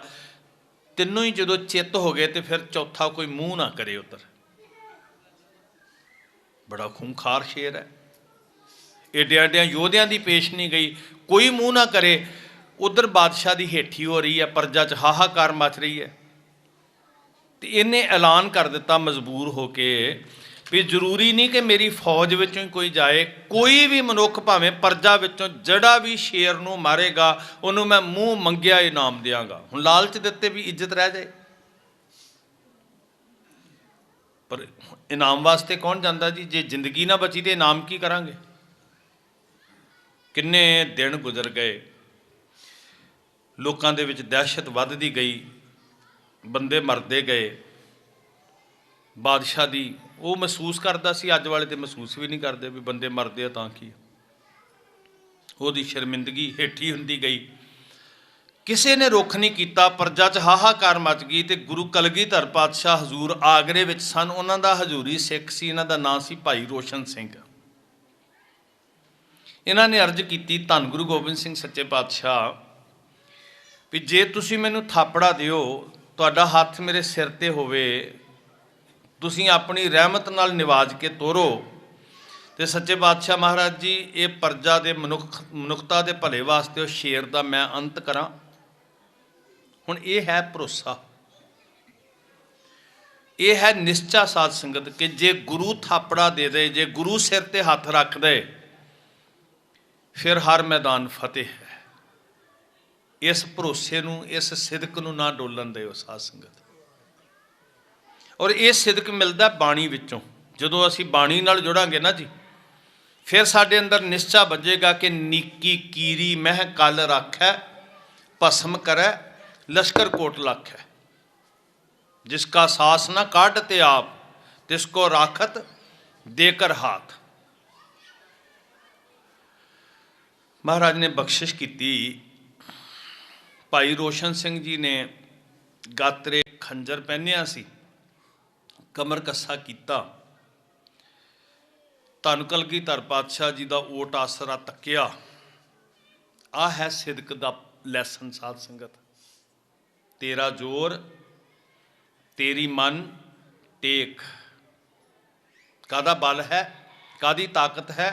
ਤੁਝ ਬਿਨ ਦੂਜਾ, ਕਹੋ ਨਾ ਗੱਜ ਕੇ ਬਾਣੀ ਆਉਂਦੀ ਤੇ, ਤੁਝ ਬਿਨ ਦੂਜਾ ਨਾਹੀ ਕੋਏ, ਤੂੰ ਕਰਤਾਰ ਕਰੈ ਸੋ ਹੋਏ, ਤੇਰਾ ਜ਼ੋਰ ਤੇਰੀ ਮਨ ਟੇਕ। ਤੇ ਅੱਗੇ ਕੀ ਕਿਹਾ ਭੈਣੋ? ਸਦਾ ਸਦਾ ਜਪ ਨਾਨਕ ਏਕ। ਕੀ ਕਿਹਾ ਜੀ ਸਾਨੂੰ? ਸਦਾ ਸਦਾ ਜਪ ਨਾਨਕ ਇੱਕ ਕਿਹਾ ਨਾ ਜੀ, ਕਿ ਸ਼ਨੀਵਾਰ ਵਾਲਾ ਵੱਖਰੇ, ਮੰਗਲਵਾਰ ਵਾਲਾ ਵੱਖਰੇ, ਵੀਰਵਾਰ ਵਾਲਾ ਵੱਖਰੇ ਕਿਹਾ? ਹਾਂਜੀ, ਉੱਥੇ ਹਰੀ ਝੰਡੀ ਵਾਲਾ, ਉੱਧਰ ਲਾਲ ਝੰਡੀ ਵਾਲਾ, ਉੱਧਰ ਕਾਲੀ ਝੰਡੀ ਵਾਲਾ। ਸਦਾ ਸਦਾ ਜਪ ਨਾਨਕ ਏਕ। ਸਿੱਖੀ ਇੱਥੋਂ ਸ਼ੁਰੂ ਹੁੰਦੀ ਹੈ। ਕਹਿਤ ਕਬੀਰ ਸੁਨੋ ਰੇ ਪ੍ਰਾਣੀ ਛੋਡੋ ਮਨ ਕੇ ਭਰਮਾਂ। ਕਿਉਂਕਿ ਜੇ ਭਰਮ ਹੈ ਤੇ ਅਸੀਂ ਸਿੱਖ ਨਹੀਂ ਹਾਂ ਸਾਧ ਸੰਗਤ ਜੀ। ਸਾਨੂੰ ਸਿੱਖ ਹੋਣ ਦਾ ਸਰਟੀਫਿਕੇਟ ਗੁਰੂ ਗੋਬਿੰਦ ਸਿੰਘ ਮਹਾਰਾਜ ਨੇ ਉਸੇ ਦਿਨ ਦੇਣਾ ਜਿੱਦਣ ਖਾਲਸਾ ਖਾਸ ਕਹਾਵੈ ਸੋਏ ਜਾਂ ਕੇ ਹਿਰਦੈ ਭਰਮ ਨਾ ਹੋਏ। ਤੇ ਜੇ ਆਂਢੀ ਗੁਆਂਢੀ ਨੂੰ ਵੈਸੇ ਤੇ ਕੋਈ ਕਹਿੰਦਾ ਨਹੀਂ, ਵਿਚਾਰਾ ਪਤਾ ਤੇ ਸਭ ਨੂੰ ਹੁੰਦਾ, ਪਰ ਘੱਟੋ ਘੱਟ ਆਪਣੇ ਆਪ ਨੂੰ ਤੇ ਵੇਖ ਲਈਏ ਵੀ ਨਿਕਲ ਗਏ ਭਰਮ ਚੋਂ। ਇਸ ਦਿਨ ਲੋਹਾ ਨਹੀਂ ਖਰੀਦਣਾ, ਇਸ ਦਿਨ ਕੱਪੜੇ ਨਹੀਂ ਧੋਣੇ, ਇਸ ਦਿਨ ਸਿਰ ਨਹੀਂ ਨਹਾਉਣਾ। ਆਪਣੇ ਬੱਚਿਆਂ ਦੀ ਮਾਨਸਿਕਤਾ ਉੱਤੇ ਕੀ ਲੱਦ ਰਹੇ ਹਾਂ ਅਸੀਂ ਜੀ? ਕਿਉਂ ਉਹਨਾਂ ਨੂੰ ਮਾਨਸਿਕ ਤੌਰ ਤੇ ਜਿਹਨੀ ਤੌਰ ਤੇ ਬਿਮਾਰ ਬਣਾ ਰਹੇ ਹਾਂ? ਮੈਂ ਤੇ ਮਾਫੀ ਮੰਗ ਕੇ ਕਹਿੰਦਾ, ਬੰਦਿਆਂ ਦਾ ਕਈ ਵਾਰੀ ਨਾ ਸੁਭਾਅ ਹੁੰਦਾ ਖੁੰਦਕੀ ਜਿਹਾ, ਸਿਰ ਤੋਂ ਪੈਰਾਂ ਤੱਕ ਬੰਦੇ ਨੂੰ ਪਹਿਲੀ ਨਜ਼ਰੇ ਵੇਖ ਕੇ ਪਤਾ ਲੱਗ ਜਾਂਦਾ ਜਦੋਂ ਉਂਗਲਾਂ ਭਰੀਆਂ ਹੋਣ ਮੁੱਦੀਆਂ ਨਾਲ ਕਿ ਬੰਦਾ ਮਾਨਸਿਕ ਰੋਗੀ ਹੈ, ਕਿਸੇ ਨਾ ਕਿਸੇ ਪਖੰਡੀ ਦੇ ਢਾਏ ਚੜ੍ਹਿਆ ਹੋਇਆ। ਬੱਚਿਆਂ ਦੇ ਗਲ ਵਿੱਚ ਹੁਣ ਤੇ ਸਾਡੀਆਂ ਧੀਆਂ ਦੇ ਵੀ ਗਿੱਟਿਆਂ ਨੂੰ ਕਾਲੇ ਧਾਗੇ ਬੰਨੇ ਹੁੰਦੇ। ਭਰਮ ਦੇ ਗੁਲਾਮ ਹੋਏ ਪਏ ਹਾਂ। ਗੱਲਾਂ ਅਸੀਂ ਖਾਲਸੇ ਦੀਆਂ ਕਰ ਰਹੇ ਹਾਂ, ਦਿਹਾੜੇ ਅਸੀਂ ਸਾਹਿਬਜ਼ਾਦਿਆਂ ਦੇ ਮਾਂ ਗੁਜਰੀ ਜੀ ਦੇ ਮਨਾਉਂਦੇ ਪਏ ਹਾਂ ਜੀ। ਉਹ ਤੇ ਮੌਤ ਨੂੰ ਵੀ ਜਿੱਤ ਲੈਂਦੇ ਆ ਜੀ, ਉਹ ਖੌਫ ਨੂੰ ਜਿੱਤ ਲੈਂਦੇ ਆ, ਉਹ ਡਰ ਤੋਂ ਵੀ ਨਹੀਂ ਡਰਦੇ। ਸਾਨੂੰ ਇੱਟਾਂ ਦੀਆਂ ਢੇਰੀਆਂ ਡਰਾਈ ਤੁਰੀ ਜਾਂਦੀਆਂ। ਕਿੰਨੇ ਸਾਲਾਂ ਤੋਂ ਸਮਾਗਮ ਕਰ ਰਹੇ ਹੋ ਜੀ ਰਾਮਗੜ੍ਹ ਵਾਸੀ? 12 ਸਾਲ ਤੋਂ। ਤੁਹਾਡੇ ਪਿੰਡ 'ਚ ਤਾਂ ਨਹੀਂ ਕੋਈ ਕਬਰ ਥੜੀ ਮੜੀ ਹੈਗੀ? ਹਾਂਜੀ 4-5। ਹੁਣ ਇਹ 12 ਸਾਲਾਂ ਦੀ ਸਾਡੀ ਮਾਨਸਿਕਤਾ ਦੀ ਆਊਟਪੁੱਟ। ਮੈਂ ਇਹ ਨਹੀਂ ਕਹਿ ਰਿਹਾ ਵੀ ਨੈਗੇਟਿਵ ਜਾਈਏ, ਨਿਰਾਸ਼ ਹੋਈਏ, ਪਰ ਆਊਟਪੁੱਟ ਵੀ ਕੱਢੀਏ ਵੀ ਰਿਜ਼ਲਟ ਕੀ ਆਏ ਜੀ। ਜਾਂ 12 ਸਾਲਾਂ ਤੋਂ ਬਾਅਦ ਉਹਦੇ ਤੇ ਕਿਸੇ ਨੇ ਕੂਚੀ ਕਲੀ ਕੁਲੀ ਤੇ ਨਹੀਂ ਫੇਰੀ, ਘਾਹ ਉਗ ਜਾਣਾ ਚਾਹੀਦਾ ਸੀ, ਕੁੱਤੇ ਮੂਤਰੇ ਹੁੰਦੇ ਆ ਉਹਨਾਂ ਕਬਰਾਂ ਦੇ ਉੱਤੇ, ਪਰ ਨਹੀਂ ਹੈ ਜੀ। ਅਸੀਂ ਜਾਂਦੇ ਹਾਂ ਉੱਥੇ, ਅਸੀਂ ਐਨ ਪਾਲਿਸ਼ ਕਰਕੇ। ਸ਼ੁਕਰ ਹੈ ਵੀਰ ਜਸਵਿੰਦਰ ਸਿੰਘ ਹੋਰਾਂ ਤੁਹਾਨੂੰ ਇੱਥੇ ਬਿਠਾ ਲਿਆ, ਮੈਨੂੰ ਵੀ ਹੁਕਮ ਕਰ ਦਿੱਤਾ, ਨਹੀਂ ਤੇ ਬਾਹਰੋਂ ਪੈਸੇ ਆਉਂਦੇ ਆ ਤੇ ਉੱਥੇ ਟਾਈਲਾਂ ਟੂਲਾਂ ਲਾ ਕੇ ਸਾਲ 2 ਸਾਲਾਂ 'ਚ ਇੱਥੇ ਬਣਾ ਲਓ, ਭਾਵੇਂ 2 ਇੱਟਾਂ ਅੱਜ ਲਾ ਲਓ, 5-7 ਸਾਲਾਂ 'ਚ ਮੇਲਾ ਲੱਗਣ ਜੋਗਾ ਹੋ ਜਾਣਾ ਕੰਮ। ਸਾਧ ਸੰਗਤ ਜੀ, ਜਿਹਦੀਆਂ ਲੱਤਾਂ ਹੀ ਨਾ ਹੋਣ ਉਹ ਖੜਾ ਕਿਵੇਂ ਹੋਏਗਾ? ਔਰ ਸਿਦਕ ਦੀਆਂ ਲੱਤਾਂ ਉੱਤੇ ਸਿੱਖੀ ਨੇ ਖੜੇ ਹੋਣਾ। ਜਿਹਦੀਆਂ ਜੜ੍ਹਾਂ ਹੀ ਨਾ ਹੋਣ ਉੱਥੇ ਫਲ ਦੀ ਆਸ ਕਿੱਥੋਂ ਹੈ? ਸਿੱਖੀ ਦੇ ਬੂਟੇ ਦੀਆਂ ਜੜ੍ਹਾਂ ਸਿਦਕ ਹੈ। ਜਦੋਂ ਅਸੀਂ ਸ਼ਹੀਦਾਂ ਦੀ ਗੱਲ ਕਰਦੇ ਹਾਂ, 2 ਔਗਣ ਤਿਆਗਣੇ ਆ ਤੇ 2 ਗੁਣ ਗ੍ਰਹਿਣ ਕਰਨੇ ਆ, ਫਿਰ ਇਹ ਮਰਤਬੇ ਪ੍ਰਾਪਤ ਹੁੰਦੇ ਆ। ਮੁਰਦਾ ਹੋਏ ਮੁਰੀਦ ਨਾ ਗੱਲੀ ਹੋਵਣਾ, ਸਾਬਰ ਸਿਦਕ ਸ਼ਹੀਦ। ਇੱਕ ਸਬਰ ਹੋਵੇ, ਇੱਕ ਸਿਦਕ ਹੋਵੇ, ਤੇ ਕੀ ਕੱਢਣਾ ਕੀ ਅੰਦਰੋਂ? ਭਰਮ ਭਉ ਖੋਵਣਾ। ਨਾ ਤੇ ਅੰਦਰ ਦੁਬਦਾ ਹੋਏ, ਨਾ ਅੰਦਰ ਡਰ ਹੋਵੇ। ਬੜਾ ਕਲੀਅਰ ਇੱਕ ਪਾਸੇ ਖੜਾ। ਹੁਣ ਇਸ ਪੈਰਾਮੀਟਰ ਦੇ ਸਾਹਮਣੇ ਆਪਣੇ ਆਪ ਨੂੰ ਲਿਜਾ ਕੇ ਵੇਖੀਏ, ਭਰਮ ਤੇ ਭਉ ਮੁੱਕ ਗਿਆ? ਨਹੀਂ ਜੀ, ਜੇ ਇਸ ਵੀਰਵਾਰ ਨਾ ਗਏ ਪਤਾ ਨਹੀਂ ਕੀ ਹੋ ਜਾਣਾ। ਜੇ ਮੱਝ ਦਾ ਦੁੱਧ ਲੈ ਕੇ ਨਾ ਗਏ, ਜੇ ਦੀਵਾ ਜਗਾਉਣ ਨਾ ਗਏ, ਕਿੱਥੇ ਖੜੀ ਸਾਡੀ ਮਾਨਸਿਕਤਾ? ਔਰ ਇਹੀ ਕੁਝ ਅਸੀਂ ਆਪਣੇ ਬੱਚਿਆਂ ਦੀ ਝੋਲੀ 'ਚ ਪਾ ਰਹੇ ਹਾਂ। ਬੇਬੇ ਕਹਿੰਦੀ ਸੀ ਵਰਤ ਜ਼ਰੂਰ ਰੱਖਣਾ, ਉਹ ਨੌ ਵਿਚਾਰੀ ਸੋਚਦੀ ਹੈ ਸਾਰੀ ਜ਼ਿੰਦਗੀ ਮੈਂ ਮਿਹਣੇ ਨਾ ਖਾਂਦੀ ਰਵਾਂ, ਉਹਨੂੰ ਵੀ ਨਾਲ ਰੋਗੀ ਬਣਾਉਂਦੇ ਆ। ਜੇ ਸਿੱਖੀ ਬਚਾਉਣੀ ਹੈ ਤੇ ਆਪਣੇ ਘਰ ਤੋਂ ਸ਼ੁਰੂ ਕਰੋ। ਪਰ ਅਸੀਂ ਉਂਗਲ ਲੋਕਾਂ ਵੱਲ ਕਰਦੇ ਹਾਂ ਵੀ ਚੰਡੀਗੜ੍ਹ ਵਾਲੇ ਮਾੜੇ ਨੇ, ਅੰਮ੍ਰਿਤਸਰ ਵਾਲੇ ਮਾੜੇ, ਜਾਂ ਸਰਕਾਰਾਂ ਦਾ ਕਸੂਰ ਹੈ ਜਾਂ ਸ਼੍ਰੋਮਣੀ ਕਮੇਟੀ ਦਾ ਕਸੂਰ ਹੈ। ਪਹਿਲਾਂ ਦੱਸੀ ਵੀ ਅਸੀਂ ਆਪਣੇ ਘਰ ਕੀ ਕੀਤਾ ਜੀ। ਮੈਂ ਕਿਸੇ ਦੀ ਵਕਾਲਤ ਨਹੀਂ ਕਰ ਰਿਹਾ, ਠੀਕ ਹੈ, ਜਵਾਬ ਮੰਗਣਾ ਤੁਹਾਡਾ ਹੱਕ ਹੈ, ਤੁਸੀਂ ਮੇਰੇ ਕੋਲੋਂ ਵੀ ਮੰਗੋ ਵੀ ਭਾਈ ਕੌਮ ਦੇ ਪੈਸਿਆਂ ਤੇ ਬੱਚੇ ਪਾਲਦਾ, ਦੱਸ ਤੂੰ ਕੀ ਕੀਤਾ ਜੀ। ਤੁਹਾਡਾ ਅਧਿਕਾਰ ਹੈ ਜਵਾਬ ਮੰਗਣਾ। ਪਰ ਸਾਧ ਸੰਗਤ ਜੀ, ਨਾਲ ਅਸੀਂ ਆਪਣੇ ਘਰ ਬਾਰੇ ਵੀ ਵੇਖੀਏ, ਆਪਣੇ ਨਿੱਜ ਬਾਰੇ ਵੀ ਵੇਖੀਏ, ਖੜੇ ਕਿੱਥੇ ਆ। ਹੁਣ ਬਜ਼ੁਰਗ ਤੇ ਬੜੇ ਫਖਰ ਨਾਲ ਦੱਸਦਾ ਵੀ ਮੁੰਡੇ ਤਿੰਨੇ ਹੀ ਬਾਹਰ ਗਏ ਹੋਏ ਆ ਤੇ ਉਹ ਵਾਰੀ ਵਾਰੀ ਆਉਂਦੇ ਆ, ਪੇਟੀ ਬਹੁਤ ਵਧੀਆ ਛੱਡ ਜਾਂਦੇ ਆ, ਸ਼ਾਮ ਨੂੰ ਜ਼ਹਿਰ ਦੀ ਪਿਆਲੀ ਤੋਂ ਬਿਨਾਂ ਨੀਂਦ ਹੀ ਨਹੀਂ ਆਉਂਦੀ। ਆਊਟਪੁੱਟ ਕੀ ਨਿਕਲੇਗੀ? ਆਹ ਆਊਟਪੁੱਟ ਨਹੀਂ ਹੈ ਵੀ ਬਾਕੀਆਂ ਨੇ 5000 ਦਿੱਤਾ ਸੀ ਤੇ ਮੈਂ 10000 ਦਿੱਤਾ ਸਮਾਗਮ ਵਾਸਤੇ। ਇੱਦਾਂ ਨਹੀਂ ਸੁਰਖਰੂ ਹੋਣਾ ਸਾਧ ਸੰਗਤ, ਇੱਦਾਂ ਨਹੀਂ ਕਰਜ਼ਾ ਉਤਰਨਾ। ਸਾਨੂੰ ਪਹਿਲਾਂ ਆਪਣੇ ਆਪਣੇ ਘਰ ਤੋਂ, ਆਪਣੇ ਆਪਣੇ ਨਿੱਜ ਤੋਂ ਸ਼ੁਰੂ ਕਰਨਾ ਪਏਗਾ। ਭਰਮ ਤੇ ਭਉ ਖੋਵਣਾ, ਖੋਵਣਾ ਮਤਲਬ ਨਾਸ਼ ਕਰਨਾ, ਤੇ ਸਬਰ ਤੇ ਸਿਦਕ ਜ਼ਿੰਦਗੀ 'ਚ ਲਿਆਉਣਾ। ਹੁਣ ਜਿਹਦੇ ਬੰਦੇ ਦੀ ਜ਼ਿੰਦਗੀ 'ਚ ਸਬਰ ਨਹੀਂ ਹੈ, ਸੰਤੁਸ਼ਟੀ ਨਹੀਂ ਹੈ, ਰੱਜਿਆ ਨਹੀਂ ਹੈ, ਤ੍ਰਿਪਤ ਨਹੀਂ ਹੈ, ਉਹ ਕੁਝ ਵੀ ਨਹੀਂ ਕਰ ਸਕਦਾ, ਨਾ ਉਹ ਗੁਰੂ ਕਾ ਸੇਵਕ ਹੋ ਸਕਦਾ। ਹੁਣ ਆਪਾਂ ਬਚਨ ਪੜ੍ਹਦੇ ਹਾਂ ਬਾਣੀ 'ਚ, ਸੇਵ ਕੀਤੀ ਸੰਤੋਖੀ ਜਿਨੀ ਸੱਚੋ ਸੱਚ ਤੇ ਆਇਆ। ਸਬਰ ਤੋਂ ਬਿਨਾਂ ਤੇ ਸੇਵਕ ਵੀ ਨਹੀਂ ਬਣਿਆ ਜਾਣਾ ਜੀ। ਪਰ ਸਵਾਰਥੀ ਬਿਰਤੀ, ਲਾਲਚੀ, ਗੁਰੂ ਸਾਹਿਬ ਜੀ ਨੇ ਆਪ ਕਿਹਾ, ਮਹਾਰਾਜ ਕਹਿਣ ਲੱਗੇ ਮੈਂ ਆਪੇ ਵੇਖਿਆ ਕਿ ਜਗਤ ਉੱਤੇ ਬਿਜ਼ਨਸ ਕਰਨ ਵਾਲੇ ਬਹੁਤੇ ਨੇ, ਵਪਾਰ ਕਰਨ ਵਾਲੇ, ਰੁਮਾਲੇ ਦਾ ਵੀ ਵਪਾਰ, ਅਖੰਡ ਪਾਠ ਦਾ ਵੀ ਵਪਾਰ, ਹੈ ਨਾ, ਵੀ ਤੂੰ ਕੀ ਸਵਾਰੇਂਗਾ, ਮੈਂ ਤੇਰਾ ਪਾਠ ਕਰਾਵਾਂਗਾ। ਕਿੱਡਾ ਕੁ ਅਹਿਸਾਨ ਕਰ ਰਹੇ ਆ ਜੀ।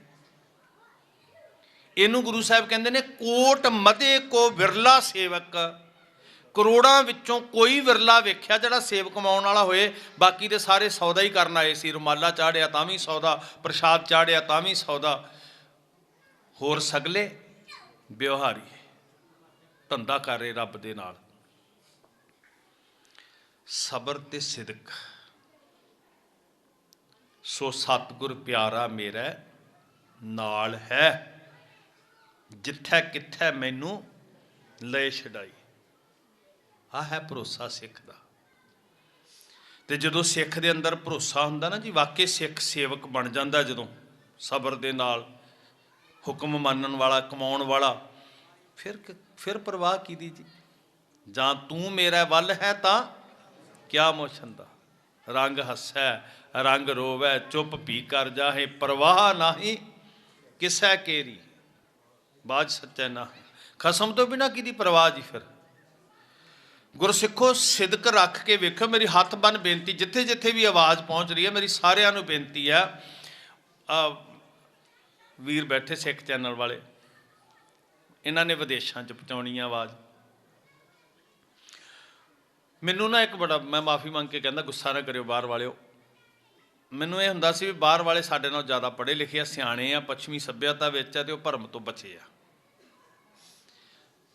ਪਰ ਬਾਹਰ ਜੇ ਤੁਸੀਂ ਬਹੁਤੇ ਤੁਹਾਡੇ 'ਚੋਂ ਜਾਂਦੇ ਰਹਿੰਦੇ ਆ, ਅਖਬਾਰਾਂ ਪੰਜਾਬੀ ਦੀਆਂ ਛਪਦੀਆਂ, ਜਿਹੜੀ 90% ਅਖਬਾਰ ਕਾਹਦੇ ਨਾਲ ਭਰੀ ਹੁੰਦੀ ਹੈ, ਭੂਤ ਕੱਢਣ ਵਾਲੇ ਬਾਬਿਆਂ ਦੀ ਮਸ਼ਹੂਰੀ ਨਾਲ। ਜਿਵੇਂ ਲੁਧਿਆਣੇ ਤੋਂ ਨਹੀਂ ਚੱਲਦੀ ਚੈਨਲ ਤੋਂ, ਮੀਆਂ ਜੀ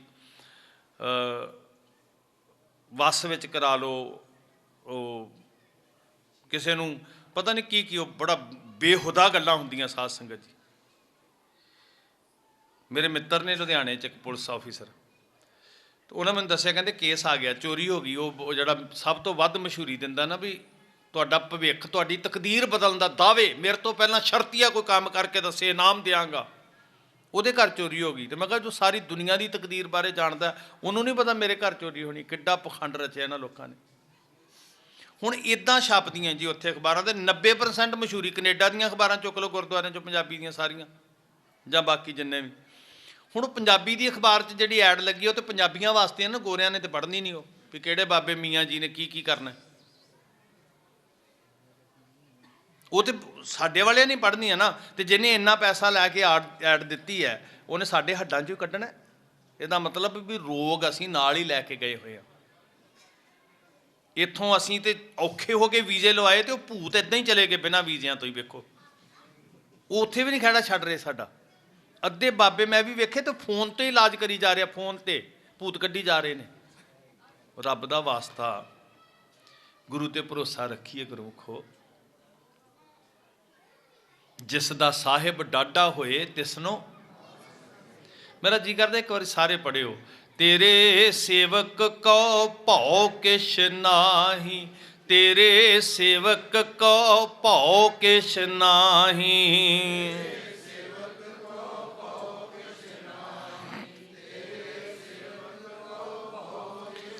ਜਮ ਨਹੀਂ ਆਵੈ ਨੇਰੈ, ਜਮ ਨਹੀਂ ਆਵੈ ਨੇਰੈ।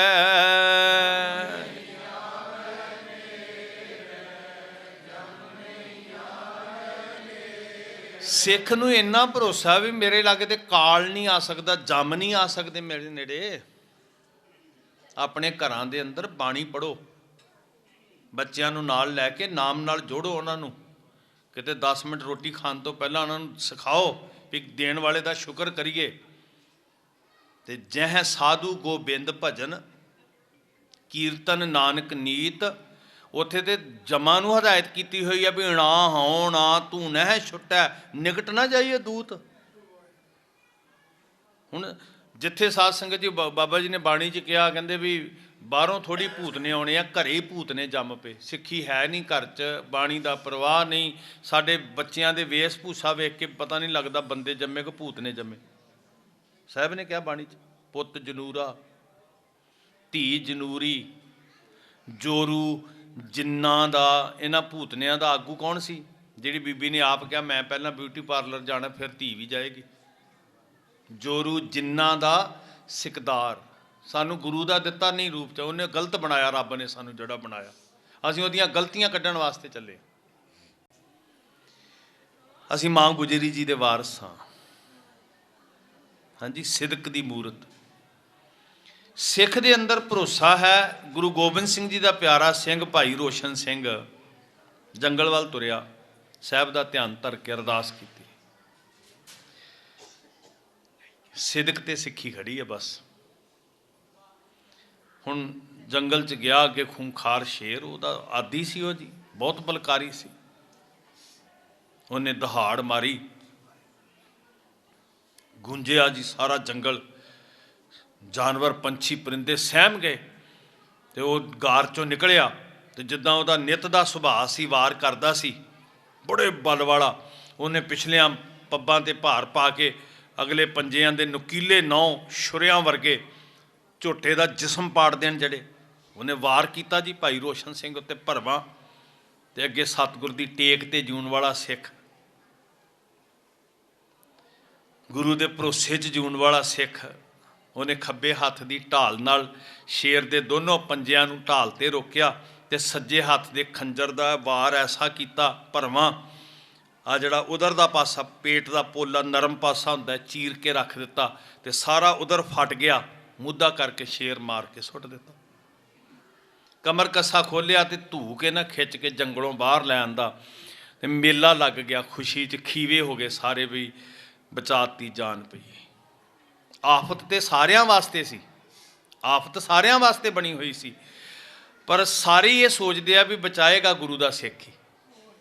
ਆ ਬਘਿਆੜ ਹੁਣ ਖੂਨ ਪੀਣੇ ਜਿਹੜੇ ਕਾਨੂੰਨ ਬਣਾਉਣ ਵਾਲੇ, ਸਾਰਾ ਦੇਸ਼ ਵੇਚਤਾ ਜੀ, ਰੇਲਵੇ ਵੇਚਤਾ, ਜਹਾਜ਼ ਵੇਚਤੇ, ਬੈਂਕ ਵੇਚ ਦਿੱਤੇ।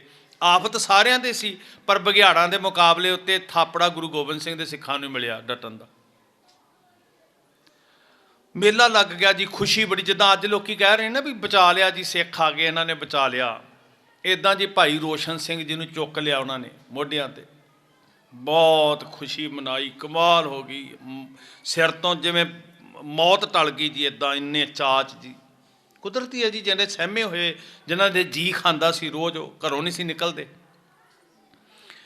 ਸਿੱਖ ਦੂਸਰਿਆਂ ਵਾਸਤੇ ਢਾਲ ਬਣਦਾ ਹੈ।